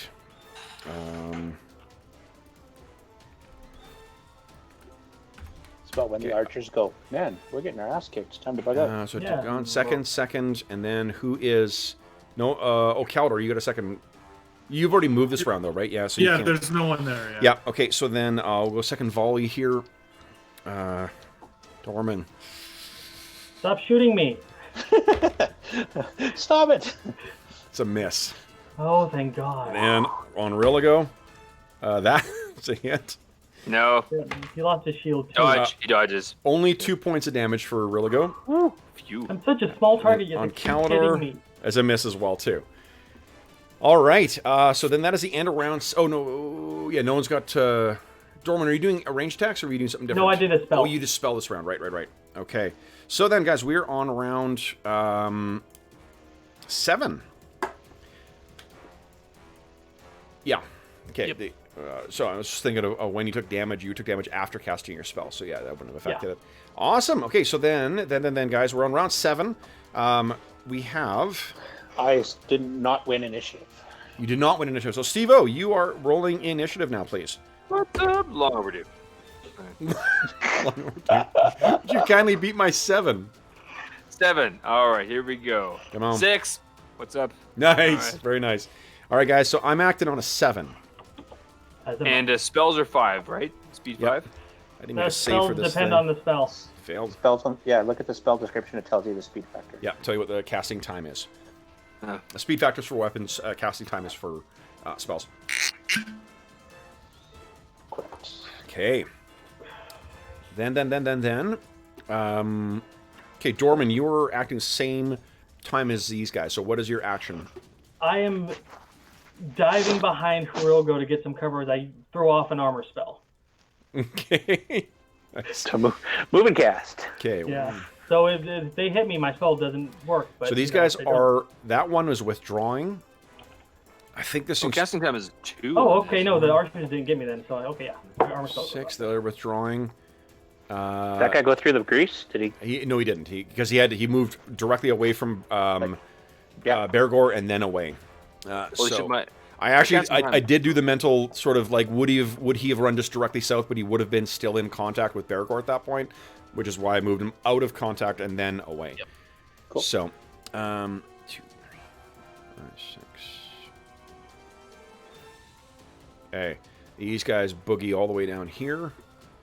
Oh. Yeah, they're gonna get some distance, and then the one that's in front of you there, Bergour, it tries to get up and is down to the ground again. But even on its on all haunches, it's still as tall as you. Well, not when I'm enlarged. Oh, you're enlarged. That's right. Yes. Okay, so then Rillago's next up on an 8. What are you doing? Yeah, I'm like 6'2" when I'm enlarged. I was gonna cast Flaming Sphere, but now there's not much point. They're all running away. So maybe you can stop. Yeah, you can just you can't do anything else, but you can just not cast it. You can finish casting the spell. I'm fine with that. I guess we'll just let them run. Okay. Then it is Calidor on a 10. Okay, so if I was going to move and attack, I can instead just move? Yep, absolutely. It's a moving combat move. Yeah, okay, I'm just moving back sorry, to half your combat move. Yeah. Yeah, I'm just moving back to my pile of arrows. Sure, yeah, you got it. Then it is, let's see here. That was Calidor. Rillago, what are you doing? Oh, you've got yourself down here. Steve, yeah, nothing. Can you make sure that you, figure out what you're going to do, then enter it? Because, this is the second or third time we've had 3 entries for your initiative order. It's not so bad when we got... I was surprised by the speed of my spell. Sorry. That's okay. All right. We're all learning here. 40 sessions in. Bergour and Druin, what are you guys doing? I'm going to try to finish off this one that's prone in front of me. Go right ahead. That is a hit. And that is a dead Noel. What does it look like? Oh, I just, basically cave his skull in as he's scrambling around. Aspect says, I wanted to make sure I didn't set you guys on fire. See, he's thinking of you, Druin. Oh, man. The only time my spells will set you on fire is when Rogo's involved. Yes. Okay, then what about Druin? Druin Axebrother, what are you doing? I had just done my speed factor for my weapon. And I'd like to move half combat move and throw my battle axe at this guy who's trying to get away because I'm battle axe or hand axe? My battle axe. So it'd be like a -2 penalty. That's like a -8 penalty. It's not weighted for throwing. -8. Yeah, it's huge. Well, throwing a thing that's balanced. Like if you want to throw your hand axe, you can do that. Okay, so I can swap them as I'm running and then wing one. Yeah. I mean, I have it in my offhand. I don't think you take an offhand penalty in this game. You take when you're fighting with 2 weapons, you take the penalty, but there's nothing in the game that makes a distinction between one hand or another. So it's just a narrative thing. So you don't need to worry about a mechanical penalty just because you're using your offhand. Holy shit! Oh, nice. Nice. That would have been close to hitting with your your battle axe. So yeah, you throw this thing. Head, just... 9 points of damage. Hold on, let me. So it cannot. No shield. You're running. Yeah, I'm not letting it shield break. That it's got. You know what? That's enough. So, what does it look like as you bury this axe in this thing's back? Basically, that exactly it. Druin takes a couple steps forward and just wings his hand axe as hard as he can, and it hits the guy base of the skull, just underneath the helmet or something like that, and it splits him open like a pineapple. Yeah, and it hits the ground. Buzzer beater. Let's see here. Then that is done. Druin, so I guess it's the archers now. Okay. We got Dorman, Calidor, and Rillago, who are the favorite targets here. I'm huddled behind Rillago when my spell went off. I'm like, ah! You're hiding behind me. You can skewer us both at the same time. Don't give him that idea. Don't put that. Dorman, another of these big arrows lands right next to you. Rillago. Yeah. Rilgo takes 6 points of damage. DR will apply. Through me brain pan. I am at -2. So he falls onto you, Dorman. No, they can't hit me. That's No, a they miss can't again on hit you. you as well. All right. You got a full body Rilgo shield? Yeah. I got Hirogo. You guys kill these gnolls. None of you guys had second shots, Middle right? really go. No. No one did. Okay, so I just got second volley from the Knolls. Let's see here. Dorman, that's a miss. Calidor, that's a nat 20. Well, first time he's taking damage. Yeah, it's bound to come up at some point. So this 5 points of damage. DR will apply against that Calidor, and then we'll follow against, I guess, Bergour and Druin. Each of you give me a d20 roll. Whoever's higher, that's who I'll target with this.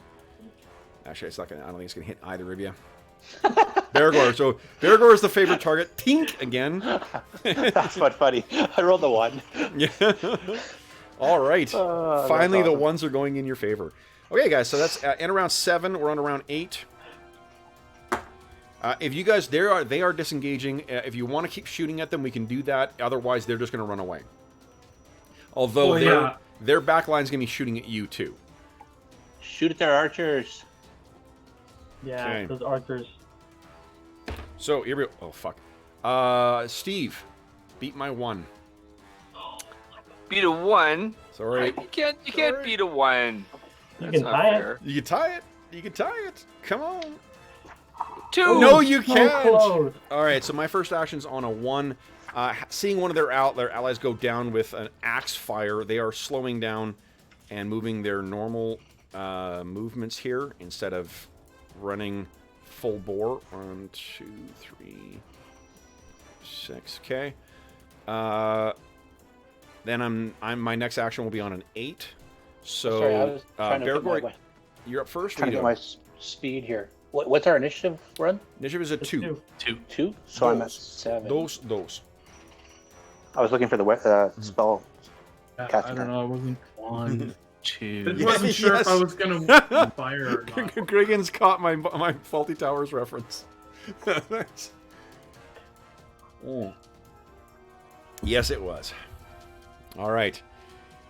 So then it looks like okay. So I'm on an 8, which means Bergour, you're up first. What are you doing? Okay. Sorry, I had to recalculate my my movement because I'm not used to being this fast. Yeah, you can move 4 and do something or run 8. 1, 2, 3, 4, 5, 6, 7, 8. You never seen a dwarf move so fast. Yeah. But I'm just gonna. Are you chasing him? Yeah. Okay. Well, I'm running him off basically. I'm not. Nice. Get out of here. I back the shield together. Where's our bear spray? Okay. So Bergour is racing them and chasing them off, and also probably attracting a lot of attention from archers. Was that an intended effect there? That might have been part of the idea. Pretty smart. Okay, then Dorman Kettleborn, what are you doing on a 5? You hear Dorman go, "Oh, I can't believe he landed on me," and he's like reaching for a potion. Drink this and get off me. I'm gonna give him a sip of potion. Sure. So second round, that's great. Then Rilligo, what's your constitution? Steve, Really what is good. going on with your camera, bud? Wait. Oh, it's the lights in my apartment just trying to get Okay. the glare off my screen. Okay, and you asked for my constitution, Yes, which please. is forthcoming, and it is 14. 14. Okay, so that is 6, 7, 8, 9, 9. So 1d20 plus 9, please, and then a d6 roll. Okay. Here we go. Roll 1d20 plus 9. This doesn't sound good. And then a d6. Oof.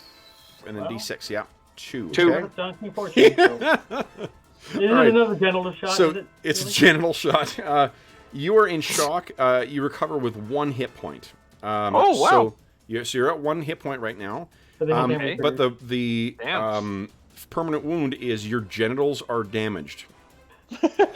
You want You you want could astonishing fortune? you could spend a point of astonishing fortune to get notable scarring instead. I will take a notable scar on my wang, as opposed to no wang. Thank you. Now, the notable scarring does not need to be down south. It can be elsewhere. Oh, it could be just around the scrotal area. Okay.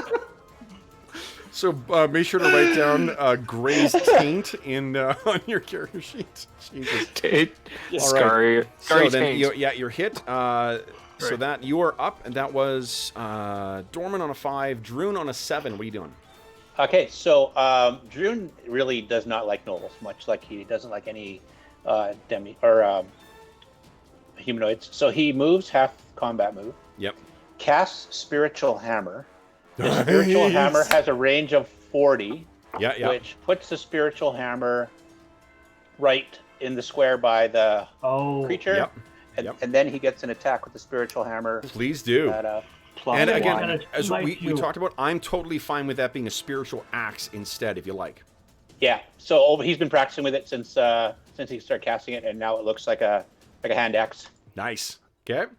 Come on, clang it in. Here we go. Come on. I'll put a +1 miscellaneous bonus sure, for we'll being hold on. magical. We'll hit points. It's also. AC 1. That's a hit. And Okay. D4 +1, I believe it is. Okay. And how much damage you do? And these are large, right? Whoa! Jesus. Jeez. Is that right? That can be right. You know what? I'm gonna break a shield. No, I'm not, because otherwise he'll be without shield. He needs that. He needs that. So.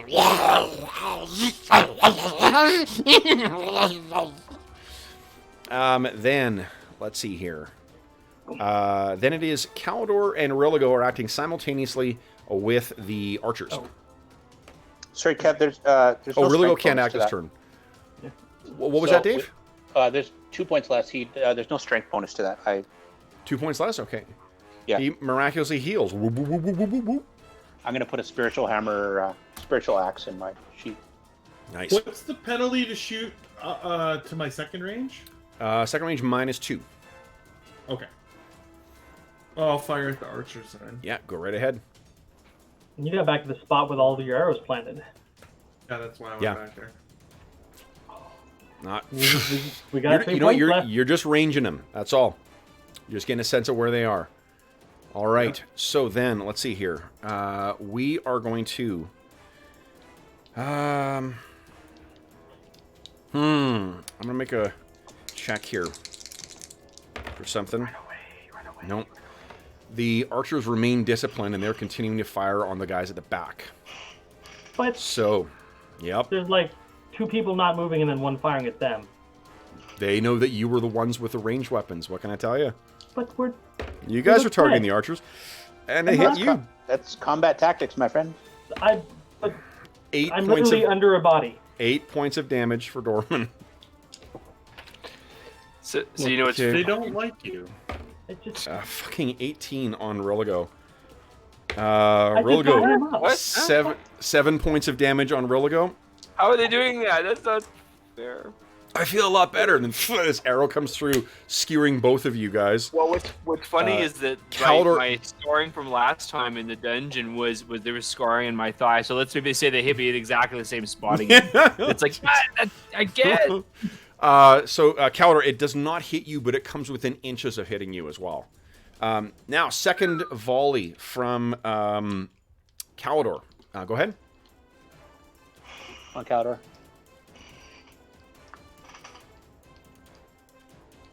Come on, Calidor. Yes, you got the range now. Holy shit. Go ahead and roll damage. Holy shit. Bye. So one of them Alfred is down. just deadly. Yeah. Now let me make. They're like, oh, maybe this isn't a smart idea. Yeah. Okay. So that actually. That guy took out our entire flanking force. Yeah. Yeah. Now he's So shooting at us. they're broken. Actually, I'm not gonna let them make their second volley because they broke their morale. Okay. Yeah, So then. now we have a chance not to really die. Well, let's not get ahead of ourselves. I mean, they're.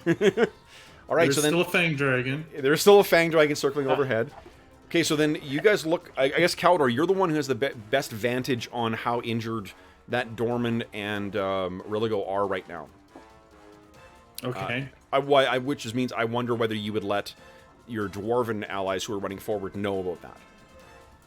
Oh, I see. Yeah, because I'm picturing... Am I right in thinking Bergour and Druin, like, you guys are racing forward, you're not really watching what's happening behind you? Well, we hear people screaming all the time in battle, right? Yeah. So it's hard to tell. If I see the archers have turned and to run now, I'll go help them. Okay. Yeah. So then, we are on 8, so you do have one more shot, Caldor. Oh, well, might as well just quickly whip off. Yeah. Because you're placed arrows. Sorry, Frogo. He got you up and you went down. Wow. Okay, so that's fortunately a miss. Fortunately for those listening at home, you're not going to have a very great... All the tokens are going to look very, very teeny because I had to scale way the fuck out. I still can't get in a legible format all of you guys and the archers on the screen. I love it. Oh, it's huge. It's such a big map. Okay, so then it is... let's see here. The end of the round, I guess. Those of you who went down this round, you don't lose any hit points this round. Start of round 9. Go ahead and declare your actions. Wrong game, Kev. Wrong game. Who's rolling right now? Is it to Jeff? That's tomorrow. Yeah. Jeffrey. Me? Yes, please. Would you beat my 7? No problem. No problem. I'm on a 7, guys. Boom. And what is move and administer a potion? It's 4. 4. Okay. Yeah, and you can only move half your combat move. And you can only do one potion, not to 2 people. Correct, yeah. Yeah. You splash it over both of them like a sensor. Go! Yeah, specialize in dual wielding potions. That's great. Blood bleeding. Oh, Dorman, it hurts. Can't believe it. Jeez. I had cover and everything. Okay. Oh god, I can see anything now. Dave, are you doing initiative? Yeah, I think it would just be the weapon essentially kept. So like, if I'm using a hand axe for. Oh, for the spiritual weapon? Yeah. Yeah. Well, I'll say whatever the casting time was. Just use that. Well, the casting time's 5, but the. Yep, that's fine. An axe would be 4. No, the casting time. Hammer would be 5. No, it's because you're It's the fact that you're focusing on this. Okay. So it would be whatever the casting time was. So I guess you're acting. So then I'm at 9 then. Okay. I should change it one more time just so I can make Steve feel better. Bergour, you're up first on a 4. What are you doing? All right,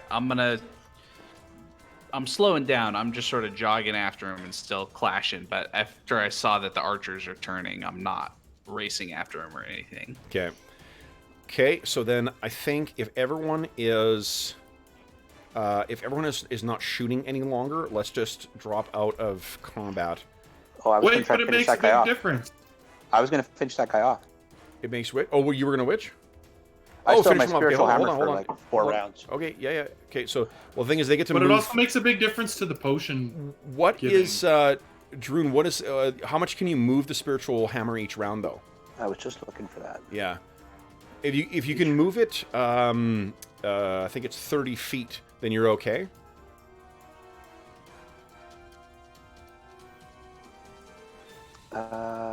Anywhere within the maximum range.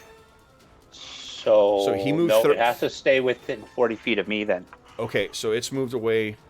40 yards. Sorry. 40 yards. Okay, that's 120 feet then. Yeah, so I've got range.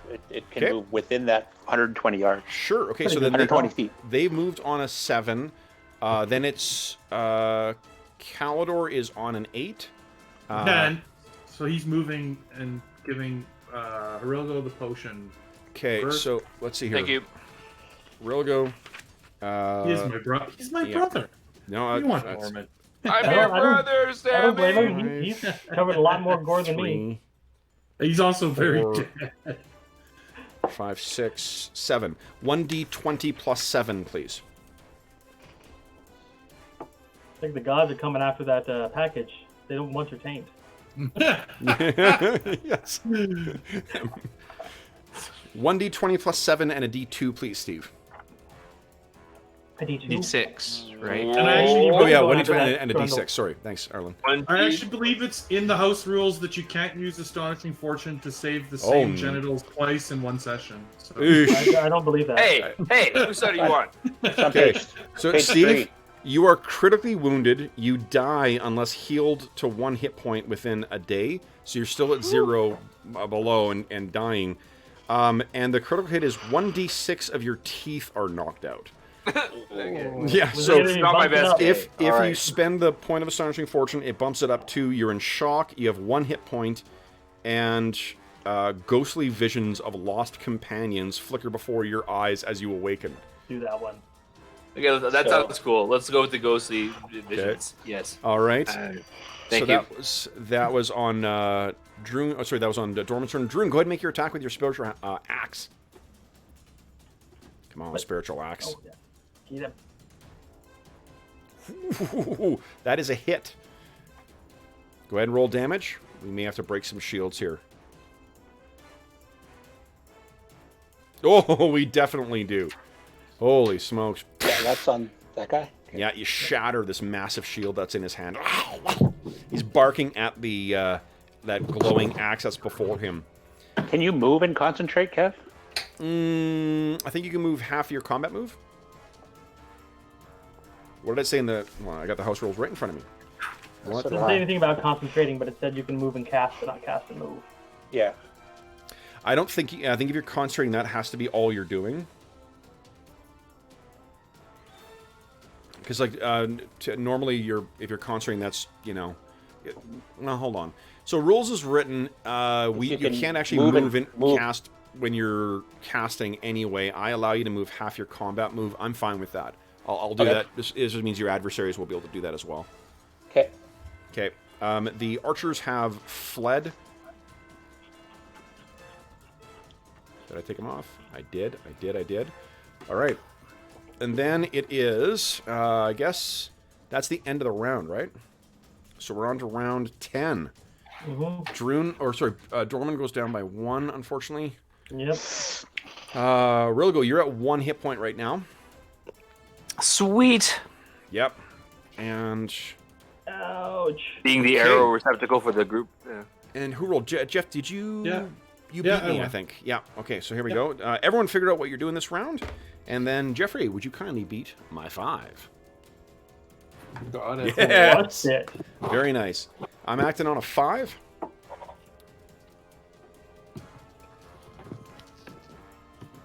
Okay, Bergour's on a 1. Oh, yeah. So I'm good to go, eh? All right, I can rock. All right, I can rock and roll. all right. I'm fine. I'm at 1 hit point. Charge. Well, if you think about it, if the arrow was going to knock Rilio's teeth out, he got really lucky that he only lost his teeth, because that means he got hit in the head by this giant arrow. So he turned to say something to Calidor, and it cuts across his face and smashes his front teeth out. Yeah. Oh, no way, basically. man. I was trying to catch the arrow with my teeth. I've done it like 100 times. That's the story. Just he's didn't gonna work tell out, in the so- bar Yeah. later. This didn't work this time. So what was the story? How'd you end up with that injury in your taint then? Man, people keep shooting in my taint. Something he not only the shares first with the time. ladies. All right, so let's see here. Bergour, you're up first. What are you They've doing? heard of Just the legendary standing jump. around, twiddling my thumbs. Okay. All right, then it is Calidor. What are you doing? Potion. The rest of the potion into Dorman? Of the potion, yeah, for Dorman. Dorman, what is your constitution? 15. 15, nice. Okay, so it's +6. You're at -3, so no. Ugh. That's +4, +5. +5. 1d20 +5, please. And a d6. Come on. 19, nice.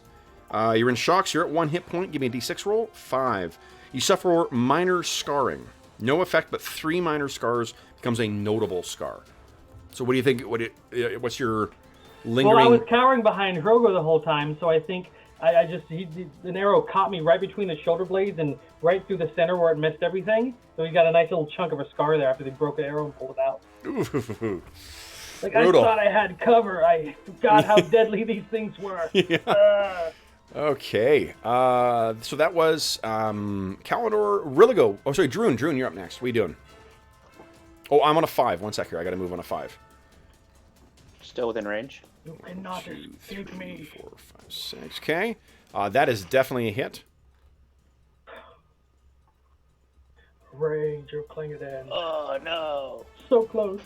Oh my god. Is that enough? No, it's not. Starting fortune. You Nope. can't re-roll damage. All right. So, and the other gnolls have decided to sort of give him up, so they are boogieing. Leave Fred behind, dude. Don't Yeah. have to be faster than He's gonna die anyway. Rilligo, what are you doing? Fred. Rilligo is already eyeballing some nice sort of chunks of gnoll meat that he's gonna sort of cut off. Let me just back you up here. My, Put yourself in the scene. You are flat on your ass. You have nothing in your hands. good So point. he sits up and looks at the gnolls, and then what does he do? He suddenly he just feels hungry. That's pretty. It's been a long day. You know, he's just, He just grabs his belly. you know what? I could go. I'm ready for a late lunch. Yeah. You hear Dorman mumbling into the dirt. How can you think about food right now? This is right after breakfast as well, too, right? Good lord. Okay, so then it is whose turn? Whose turn? Did we get a chance to have breakfast, or was it in? Yeah, you were like, remember, you were like 30 seconds away from having your camp packed up when all this shit kicked off. I didn't finish. I was, I was sleeping in.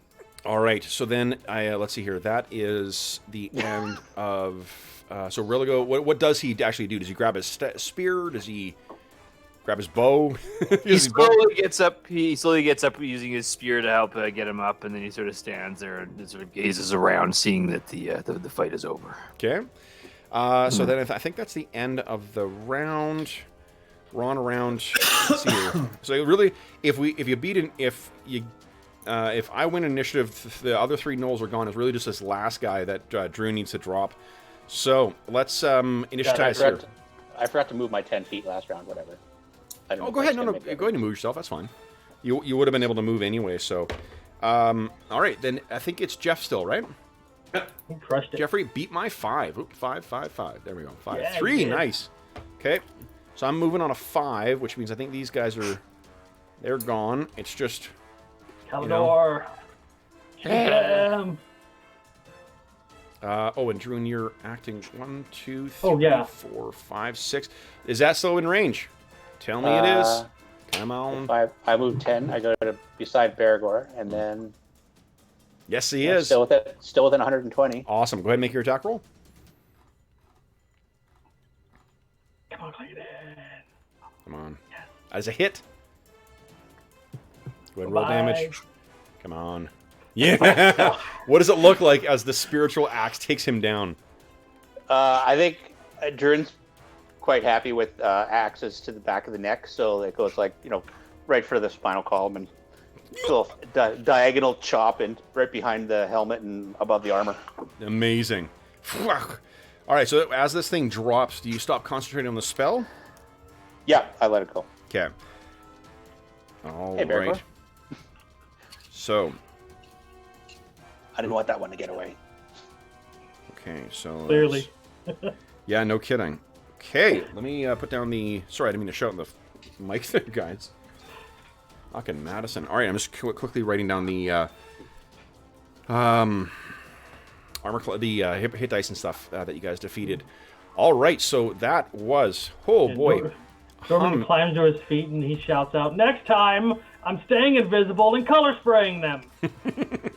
That's what I'm talking about. Sure. So, I could do the same thing. We could both do that. I could also go invisible and color spray them too. What do you Did say? I teach you that spell? I don't You think- did. Dang Yes. it. Yeah. Well, actually, Dang it. You guys are going to stun each other. All right, so guys, tell us what happens after the fight here. Druin and Bergour have run out and sort of taken the brunt of the fight here.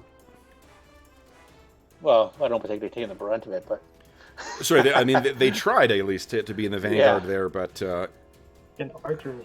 Imagine Yeah. if more of them had arrows.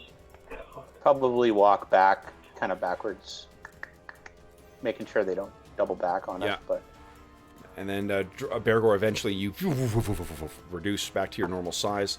All right, so this is again like your camp is still almost packed up right now. Let me switch to. Hold on. Holy hell, you guys look like crap. Yeah. By the powers of Clangadin, we can't allow that to continue. No. So what happens next then, guys? Oh, I'm gonna heal these 2 wounded folk. Yeah. Appreciate it. Thank you. Who you going for first? Let's heal. Cure Beauty light before, on beauty before age. Virgo. Me. What was that, Steve? It's a beauty before age. Me. Yeah, I'm much older than he is. Hobbs, hey, Hobbs is in chat. We could have used a pit and a web. Yeah. He said, what the fuck are we fighting? Yeah. Hobbs, you guys fought 17 gnolls and 4 hyenas. That's right. Really good was killed twice. And I got killed for helping him.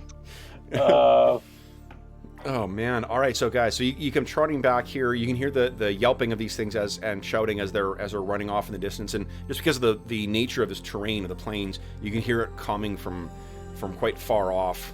So that's 2 healing spells, one on Rilko and one on Dorman. Yeah.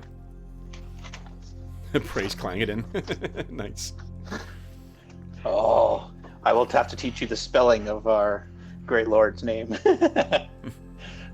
Rilko, you got. What do you think I don't know how to spell it? 7 points healing. Thank you. Okay. Clangadin, nice. Yeah. I knew how to spell it. Thank you for reminding me of the firing into melee thing too, guys. I completely fucking forgot about that. So, do not. All right, so you guys are both still pretty beat up. Another. I'm gonna stay out of combat. So yeah, you guys. Another 5 for Dorman. Oh, that's it. Oh, sorry, Drogo. That one's not so good. I'm getting tired. Was that for me too? Oh, thank you. That's all right. Appreciate it. Okay. Okay. Nice. So That's it's 9 on Nice. Rogo. Okay. Oh, Bergour needs a better con score. I don't think the wizard thief should have more hit points than the bard, but apparently he doesn't have a con bonus. We've already established you are quite doughty, so there is that. While you're doing that. With brothers, one of the brothers gets all the good rolls, and the other brother gets all the bad rolls. And one, one gets the good looks, one doesn't. If I remember correctly, Religo is the reason that we have in the house rules the special rule that if you don't have a stat higher than 16, you're allowed to get rid of everything and start it again. Yes. Because the first time Religo tried to make his way into the world, he rolled terribly. Yeah. That's right. And nothing's changed since. Yeah, we've got the Religo rule and we've got the Tom rule for rolling for hit dice. rolling hit points. All right, so while you guys are doing that, I'll get the stuff calculated. Okay, so this takes you probably a few minutes of sort of getting yourselves cleaned up, getting yourselves seeing what the state of your camp is in. Loot the bodies. What we're going to pick, like Loot the booty. Okay. large axes. Booty and time. Booty shields time. and Do we want to track them back? This could just lead us right to where we need to go. like maybe carry one of those shields around and take cover behind it. You're gonna have pretty substantial penalties to attacks by carrying an oversized shield around. I'm kidding. It's like We can make our carrying puppy. a We can make our puppy raft out of the shields, and then go back. What is wrong with Rilgo? Is that 50 like drink making him evil? Yeah, I'm moving towards good. And he's What is slipping, wrong with slipping, Religo? slipping. What is right with Religo? We're not sure yet. We're still trying to figure that part out. All right, give me a sec here, guys. Let's see how much you can loot off these. You want to make a raft up on top of puppies, man? That's like so wrong. Like we're gonna have to give you a chaotic evil right. designation. So right. I'm just neutral. What, are puppies inherently good? Well, no, but the act. But using them as a raft, Puppies are not inherently good. Great philosophical debates. they're also not of inherently the land of Greyhawk. they're also not inherently a pack animal or a mode of transportation. What? Sure they Says are. you. It's just a matter of creativity. Sled dogs, Right. man. Okay.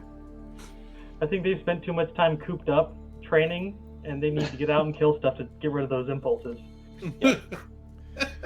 We're not riding on puffy serpentors. I'm definitely When not. there's no horses available, you gotta improvise. Well, let's go north. yeah. Well, and Jack Sparrow did, strap himself to a couple of turtles. So Yeah, but those are turtles. Yes. All right. So between the bodies that you were able to loot here, guys, Cast armor. it is not Armor. bad.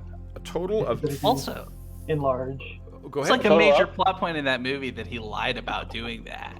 yeah, Well, did he? Okay, so guys, the total loot. total what you collect from these guys in mixed kind of coinage and whatnot is 55 platinum pieces Wow. and 30 gold pieces. Nice. Nice. Who's writing that down? Dave's got it. Okay, hold on here. Okay. After my stunt with the goblin staff, I don't think they trust me in the loot anymore. Hey, Calidor. Religo, can you use their bows? Okay. I've got a nice longbow, but maybe I should get a. I they're think too because of the big. size, they're too big for you guys to use. You said Okay. 55 platinum? Platinum. These guys carry so around 5 platinum, 6. No. Yep, 55 platinum and 30 GP. So So it's So total platinum value gold. is 305 GP. We need to. Or if the Kill some more, characters, no. there's 5 of us here, so 55 divided by 5, there's 11 platinum each. yep. Oh, we're just gonna divide it up. Okay, 11. Yeah, the people that weren't here don't get it. All right. That's not how we've been. You guys have been dividing it. Oh, No, I know, I think, no, we've been if you sharing follow gold. the Knolls, you get the Knoll treasure. Yeah, What I think you're it's the involved big, in gets you the Yeah. treasure. Up to you Yeah, guys. Yeah. I think Well, the no, big stuff we've been splitting as a group. Like that's fair. small But stuff, this yep. is Knowles. It's this is completely, just- completely your guys' call. No, I think our we've compatriots would been- understand. We've been keeping experience except for the one time with the boss fight, but everything else we've been sharing. So and 6 GP. So 11 platinum and 6 GP per character to that. Yep. 11 platinum and 6 GP. Okay. It also divides more evenly by 5 than 8, so really. Yeah, it's mathematically a much better scenario. Hobbs is in chat right now. Too. okay, Hey, Hobbs. I'm voting Yeah. and trying to get you stuff, If you- Hobbs. if you log in, we get an extra point of astonishing fortune to factor in for experience. So you better hurry. Don't pit trap me. Okay, Look, so what You already is made him a bunch of gold this game. so? Yeah, you recovered that from the guys. There's otherwise, I mean, there are amongst them what you find the ones that are downed. There's one bow from the one guy you dropped way back there. There are 2. Let's see, 2. Yeah, 2 battle axes. One massive sword that you could double as a 2-handed sword. And Do any of them look exceptional quality? 1 halberd. Let's see here. Give me a sec here. Oh, shit. If they're not, no. if they're not exceptional quality, we would just want to smash them. And Yeah, leave them? they're definitely functional, but they're not like these are not like the piece of shit things that the goblins threw together. These are they're still pretty good. It's crude construction, but it's still deadly effective. They were all wearing a really oversized chain as well too. Oh, no wonder. Okay. I wonder where they're coming from. Does anybody have detect magic? Just to make sure we don't leave anything behind. Yes, Okay, so you're casting detect magic. I will cast detect magic Okay. We'll drag the bodies together so that you can screen them all relatively Sure. quick. And if you like. So none of the things that you found on them. No, there's no magical items amongst them. Bummer. No magic, guys. it's worth checking. Mm-hmm. Just another session without a magical battle axe for Bergour. I settle for magic. Also, Arlen's keeping a little there's notches on his desk right now for like fucking 40 sessions with no magical battle axe. Okay. that's 5 spells today. Thank you. Okay. So It's then, a- guys, what happened? So this was first thing in the morning that this happened, and then they went running off. So what What do you guys want to do? I'm assuming it's going to take you about an hour to get, to do your healing, to do the collecting the bodies, searching everything, grabbing all the coins and whatever else. This is now about 9 o'clock in the morning. This all happened in the morning, too. Roman's like, after all that partying and caravanting around, I forgot how deadly this is. I need to retire. Getting too old for this shit. Oh no, I'm still spry. All right, so let's see here. It's all this scar tissue. Let's move back. Do you want to just back on the overland map and keep going? Yeah, why not? See if we can get another random encounter. Okay, definitely. John knows what language I speak. You guys are getting pretty close. I mean, it's I think it's going to be, so your total distance. Let me just move these out of the way here. Okay, so we're on, this is the 13th of Patchwall. Let's see here, leave the house. The stonemasons make that calendar? I do not know. Okay, so let's see here. Next potential encounter will be at, okay. So I think that's it for then. All right, guys. So are you moving tell me how you're sort of approaching this, the move into the Thornwood. Well, are we going to go into the forest and then try and climb up, or do we want to find where the end of the Patchwork Hills are, and then like kind of follow along the top of the hills into the top of the cliffs and then rappel down? Okay. I thought the bird people are in the Patchwork Hills somewhere. Yeah, they're on the cliff side of the. Oh, so like they're on this area, right? Yeah. So yeah, why don't we just get to the cliff edge and just follow the cliffs all the way down till we find them? That's kind of what I was thinking. If we go into the forest, then we got to climb up. Well, and I think our visibility, I mean, obviously, we're not going to see too far in the hills with other hills, but it's definitely going to be better in the hills than it is in the dense forest. Yeah, I think that's how we should do it. Just got to remember, we'll have our backs to a cliff, so... Okay. I don't know if you guys can climb, but I can. I think you guys got, between the, there was some talk about spider climb. I got spider climb. I haven't prepared it. Okay. So then, if you reach your way down here, so you get to here without further incident. I think you find. Does anyone have tracking? Yes, I do. Go ahead and make a tracking check for me. Let's see what shows up. Hobbs would roll a 20 right about now. Yes. Okay. All right. So yeah, I think you guys. You can see that for a little bit, you can see that the knoll tracks follow in this direction, and then they seem to disappear, or at least they turn off into the hills.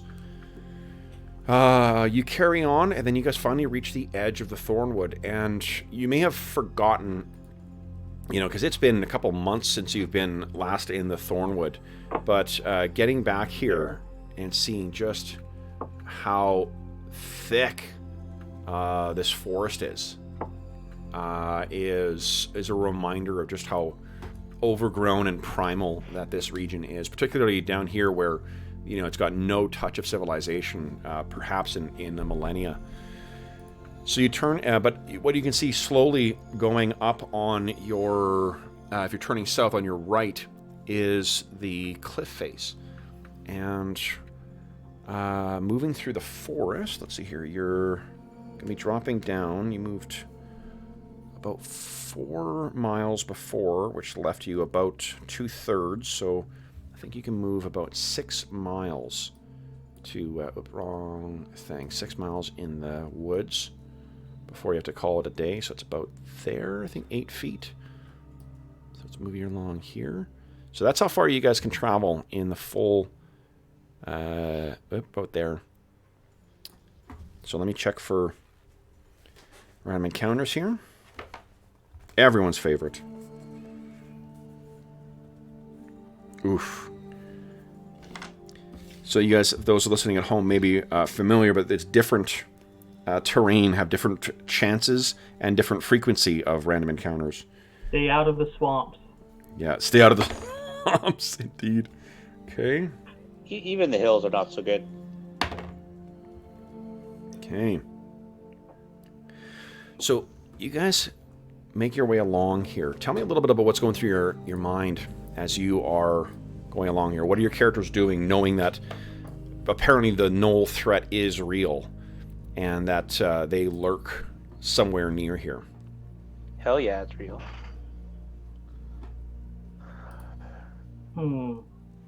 After, I'll go ahead. So the terrain here, you can picture that where there is this cliff face that's up there too. At the base of it, there's scree and there's like boulders and whatnot that have fallen down, but the trees grow almost right up to the base of it. So you're sort of walking on, on kind of an angle as you're making your way along on this.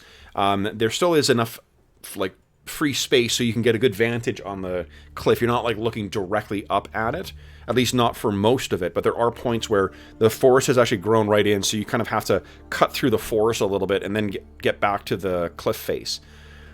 Where are your eyes trained? Up, to the side? Dorman will probably be watching his steps because inclines like that are like a lot for him. So he's probably just like looking down, cursing, trying to do the thing, and then just looking around every once in a while. Yeah. Then, I think there's some points probably where Religo needs some help Dorman needs some help just to, kind of get over. Oh, hold on, but you're a forest gnome, so no, you're probably able to scramble over. This is sort of like second nature to you. Boing, jumping. Yeah. Jeez. I'm a good jumper. What about the rest of you guys? Who's taking point here? I assume that would be me. Okay. Yeah, and then followed by Druin. Okay. And we're probably like working out a system like, Dorman Bergour, and Religo. Bergour's watching from ahead to the right, and Druin's watching ahead to the left, and we're kind of swiveling halfway. And sure. And what you guys eventually, so right near the end of the day is getting very low. Fortunately, you while you can hear the sounds of life in the forest next to you, and it's a lot more humid and muffled in here as well too. The canopy of thick green above you, it just keeps you choked in there. And it's near the end of the day where you finally hear a cry of some large bird. And you guys kind of look up, and in the waning light, let me see if this will actually show up. I'm not actually finished this piece yet, but I can show you what you see. Now, I'm not sure if you can... Where am I here? If you can actually... This will make up... I haven't done color or anything on it yet either. But here we are, guys. Ooh. Get my camera. There's a cliff face there, guys. Sweet. You see there's a little cleft in there as well, too, that heads down. Oh, where's my finger? Right on the right there. And then you can't quite make it out, I don't think, but you can see there are small, at least from here, flying figures. Whoop, fucking camera. Sorry for the uneven hand or unsteady hand there, guys. But there, see those holes in the wall there? Let me just get the camera to focus again. Come on, camera. Work with me. Work with. Not against. With. Come on, camera. There we go. It's got a sweet talking. You see those little holes on there? Like little caves? Yeah. The figures, the flying figures, are landing in there and going inside. You'd guess that those things are probably about, maybe about 150 or 200 feet off the ground, depending on which one you're looking at. And then they look like they're about 50 or 60 feet down for the highest one from the top. Wow. So you guys spy this and you see them going around. What are you guys going to do? Oh, looks like we found him, guys. Yeah, but I don't really know what the plan was to contact them once we were here. And we just shout and wave and say, "Hey, you guys!" Would each of you guys kindly give me a wisdom check, please? So I'll see who rolls closest to their wisdom total. I almost rolled it in the chat. Without going over? Without going over, yes. Okay. Price is Right rules. Price is Right rules. Right Got over. it. All right. Wisdom roll. Wait, what? What? How? What? Just roll a d20? Yep, and then you want to roll less than your wisdom. Got it. Wisdom. It's always a mystery. Calidor, nope. Rilligo, what's your wisdom, Rilligo? It's 11. Okay. Nope. Nat 20 from Druin, of course. Sweet. Hey, you guys, sounds like a good idea. Okay, but a 1 from Bergour. So Bergour, you stop and kind of...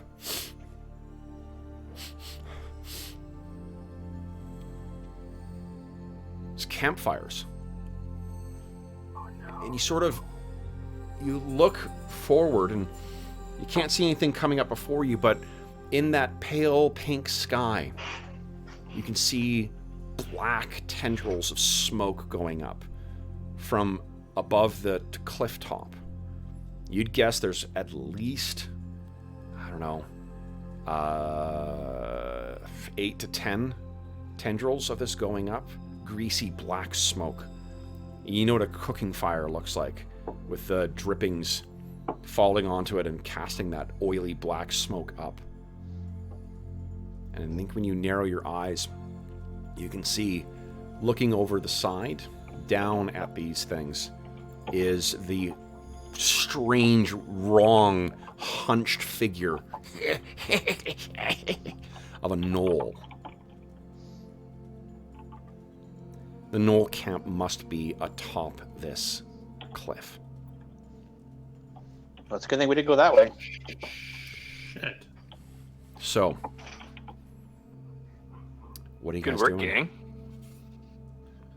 If you look at the cleft, it doesn't quite meet up with the, go even with the cliff face, but it does go into a closer point where the scree goes up to about 80 feet from the top. Thing is, it's pretty much wide open going up there, and there's a scree field leading up, which will be difficult to walk across. Does anyone have mountaineering as a proficiency? I do. You're going to be able to move at your normal rate across this. You know how to walk across screen.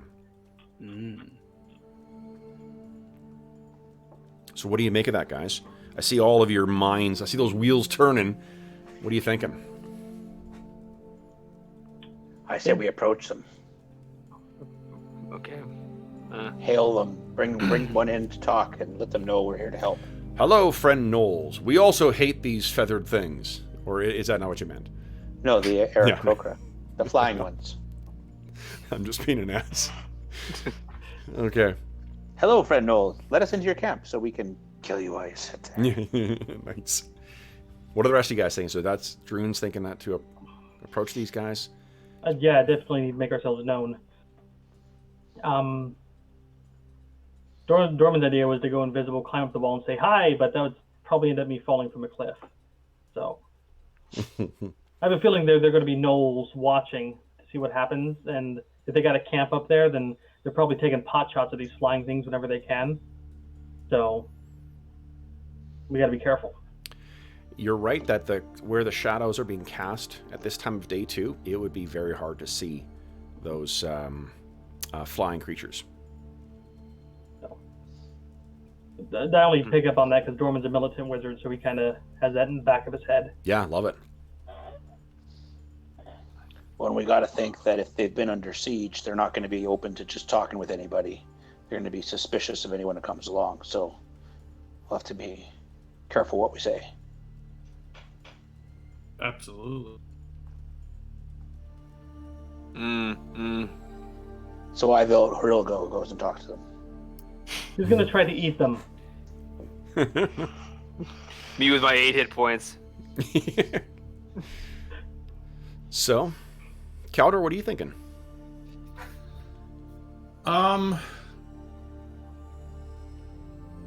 He thinks that, he's not sure how to approach the bird people. Like, when we approached that one, we couldn't communicate with it, even though it sort of recognized me as an elf and it, right? But I don't think we were able to communicate with it. So, I don't know. It feels like maybe we've arrived somewhere without a plan. I don't know. He's not very optimistic right now. He doesn't know what to do, basically. Do we have any way to comprehend languages or converse with other beings? Does anybody have a spell of a If you don't speak common, Ba weep grana weep ninibon. So in all your saging and maging, you had never figured out a talk to other creatures spell? I'm sure there's one out there, but it's not my bag. That's what I was asking for. I'm fairly certain they'll speak common if they're intelligent and trade with people. But if they speak right, but Sylvan or Eric Croker? I don't speak that. Remember, like if they trade with other people, no one here has ever heard of these things, and you guys have established that the elves, they know of them, but they don't really interact with them. So maybe they pick up some Elven or Sylvan or something. I speak with both of those. Or maybe we just go up there to the top and we attack the gnolls, and the Aarakocra will understand that we're allies. Sounds like our first attempt at the Heathertop. Probably in the same way. You guys are much more powerful now, though. So are the gnolls. True. They're smarter and they have shields to break. Maybe we could scout out and see where the gnolls are and see where they range. But I think we might just have to signal these Aarakocra somehow. Should have taken a gnoll head and put it on a stick and carried it around. I mean, that wouldn't have been incredible. That wouldn't have been bad. So it is. The sun is setting in the west. It's getting darker in the Thornwood. You know from past experience, this wood is full of dangerous shit as well. Do you try and make contact with the Aarakocra before nightfall? Do you just make camp in here? I'd say this is the best time to do it if we're going to do it, because the shadows are long. They might not see us, the gnolls anyway. But will the Aarakocra see you? Well, I can make some light. How are you thinking? Let's talk about specifics then. Just to, do you have a specific way of trying to get in touch with them? I could use my cantrip to make like a candlelight and kind of have them come down to see what it is to get their attention. I could try climbing up there. Do you have a brighter light? You just make a fire. We could, but then the gnolls would see it. Could be a band of orcs. Could be a bunch of heroes that want to kill them. It could be anything. What else can I do? I've got a lantern. I mean, I could like do flick the light a little bit to kind of signal them, see if they'd come and investigate. 3 long, 3 short, 3 long, something like that. I mean, you could try it. Yeah, let's try that. Sure. So, what are you trying?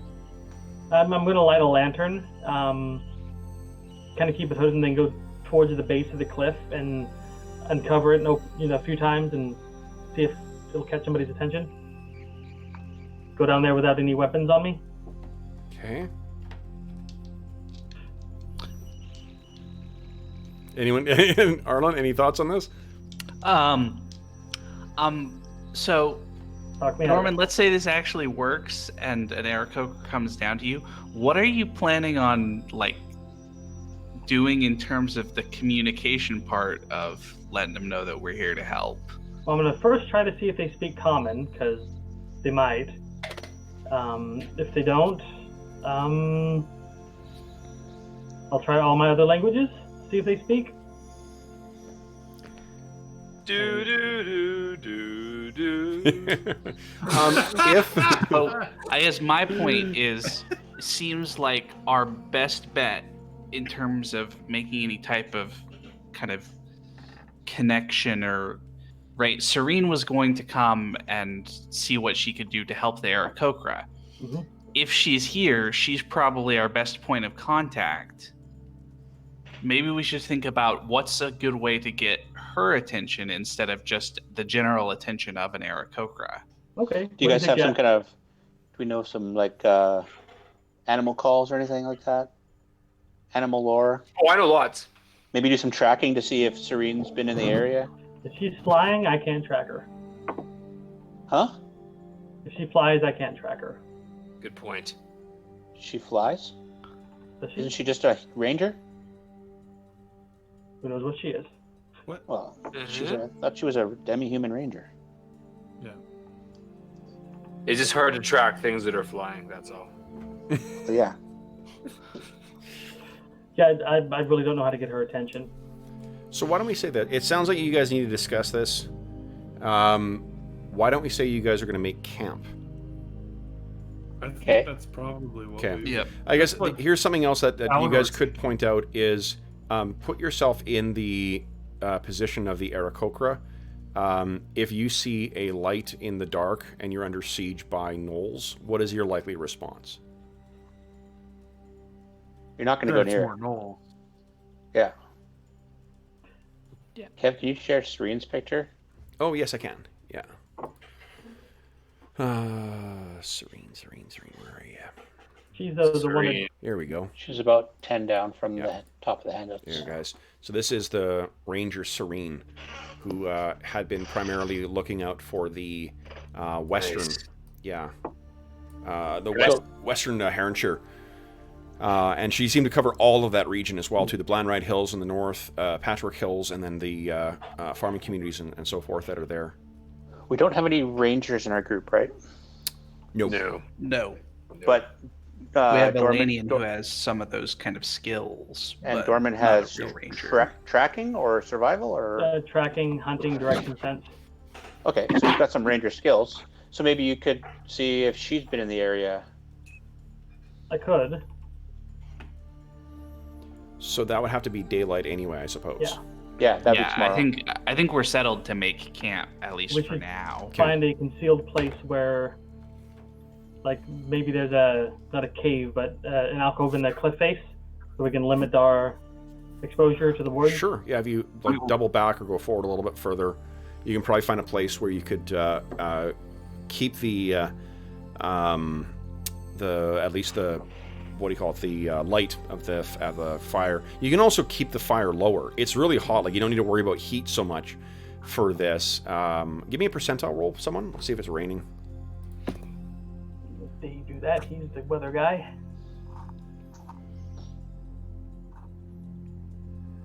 Maybe.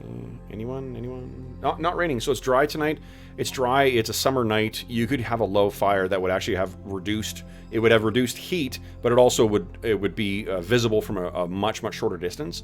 Let's do that. So okay. We could put the tents on the side of the forest so that they block light going into the forest as Yeah. well. Great. So then I think that's where we'll leave things, guys. We'll you guys make camp. I have Nice. rolled my roll for random encounters tonight, and we'll reveal that next session. So let's do XP first, and then we'll make with the outro. Let's see here. Yeah, Dorman's going invisible before he goes to sleep. He'll be visible when he wakes up in the morning, though, because it's Well, only. yeah, but it's in case something attacks at night. Oh, okay. Yeah. No, that makes total sense. Yep. Sleeping invisible? You're so bashful. Like you just, All right, guys. So, fighters in the group. You guys defeated 46 hit dice worth of adversaries today. Oh yeah. Yeah. Well, I gotta go back and train, guys. Those hyenas and the what do you call it? The gnolls themselves were pretty tough customers. So, We're actually. yeah. That's like, and that's ×4 now.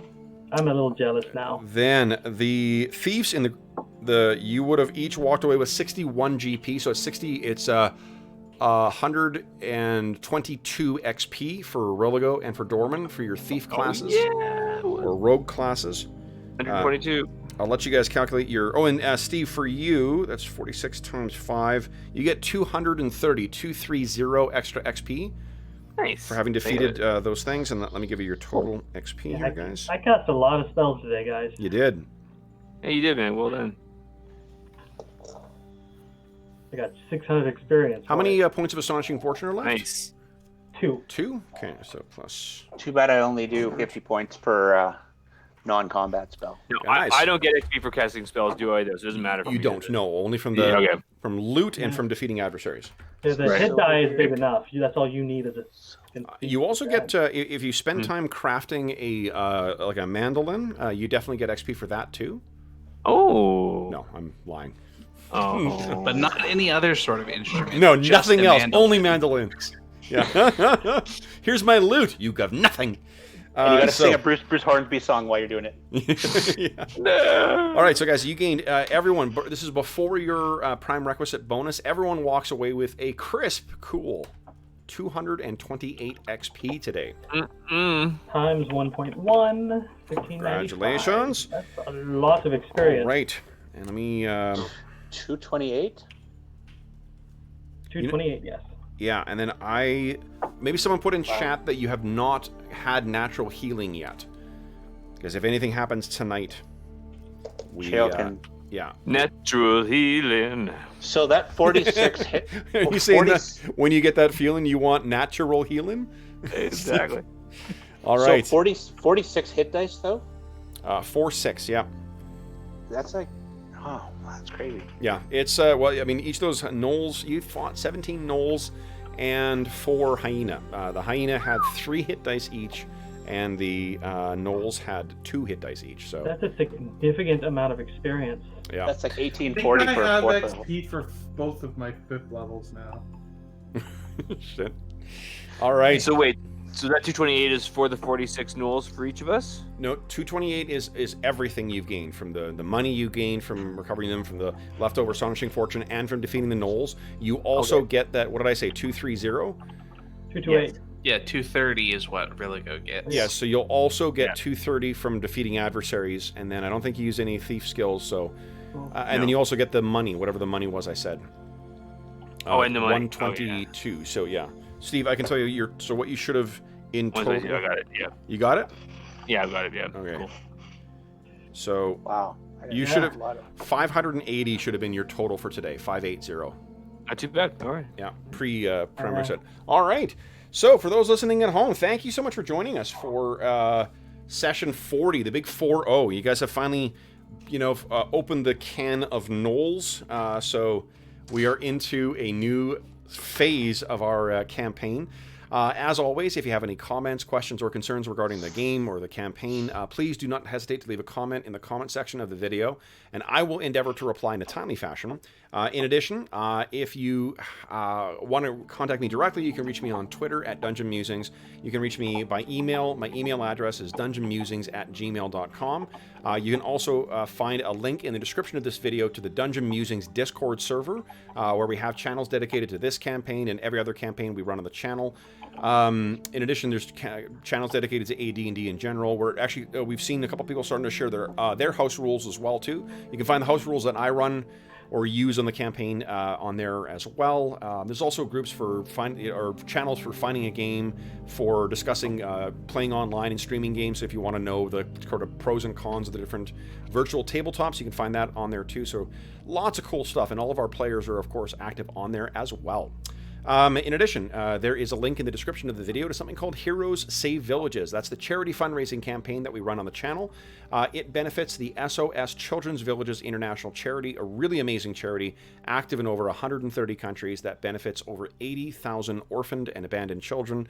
And to date, we've raised almost $4,500 for the organization, and kicking off in a very short, I think 7 days. Is that right? No, it's Monday, so it'll be 9 days. 9 days we'll be kicking off our annual charity raffle. We have a couple very cool prizes, including some Astonishing Swordsman and Sorcerers of Hyperborea core rulebooks. We also have our grand prize, which is this sucker right here. That's my copy. It's the Rising from the Last War Gold Edition box set from Beetle and Grimm. But Beetle and Grimm have also donated a copy that is still in its packaging, so we got a brand new copy of that as our grand prize, as well as some other cool prizes.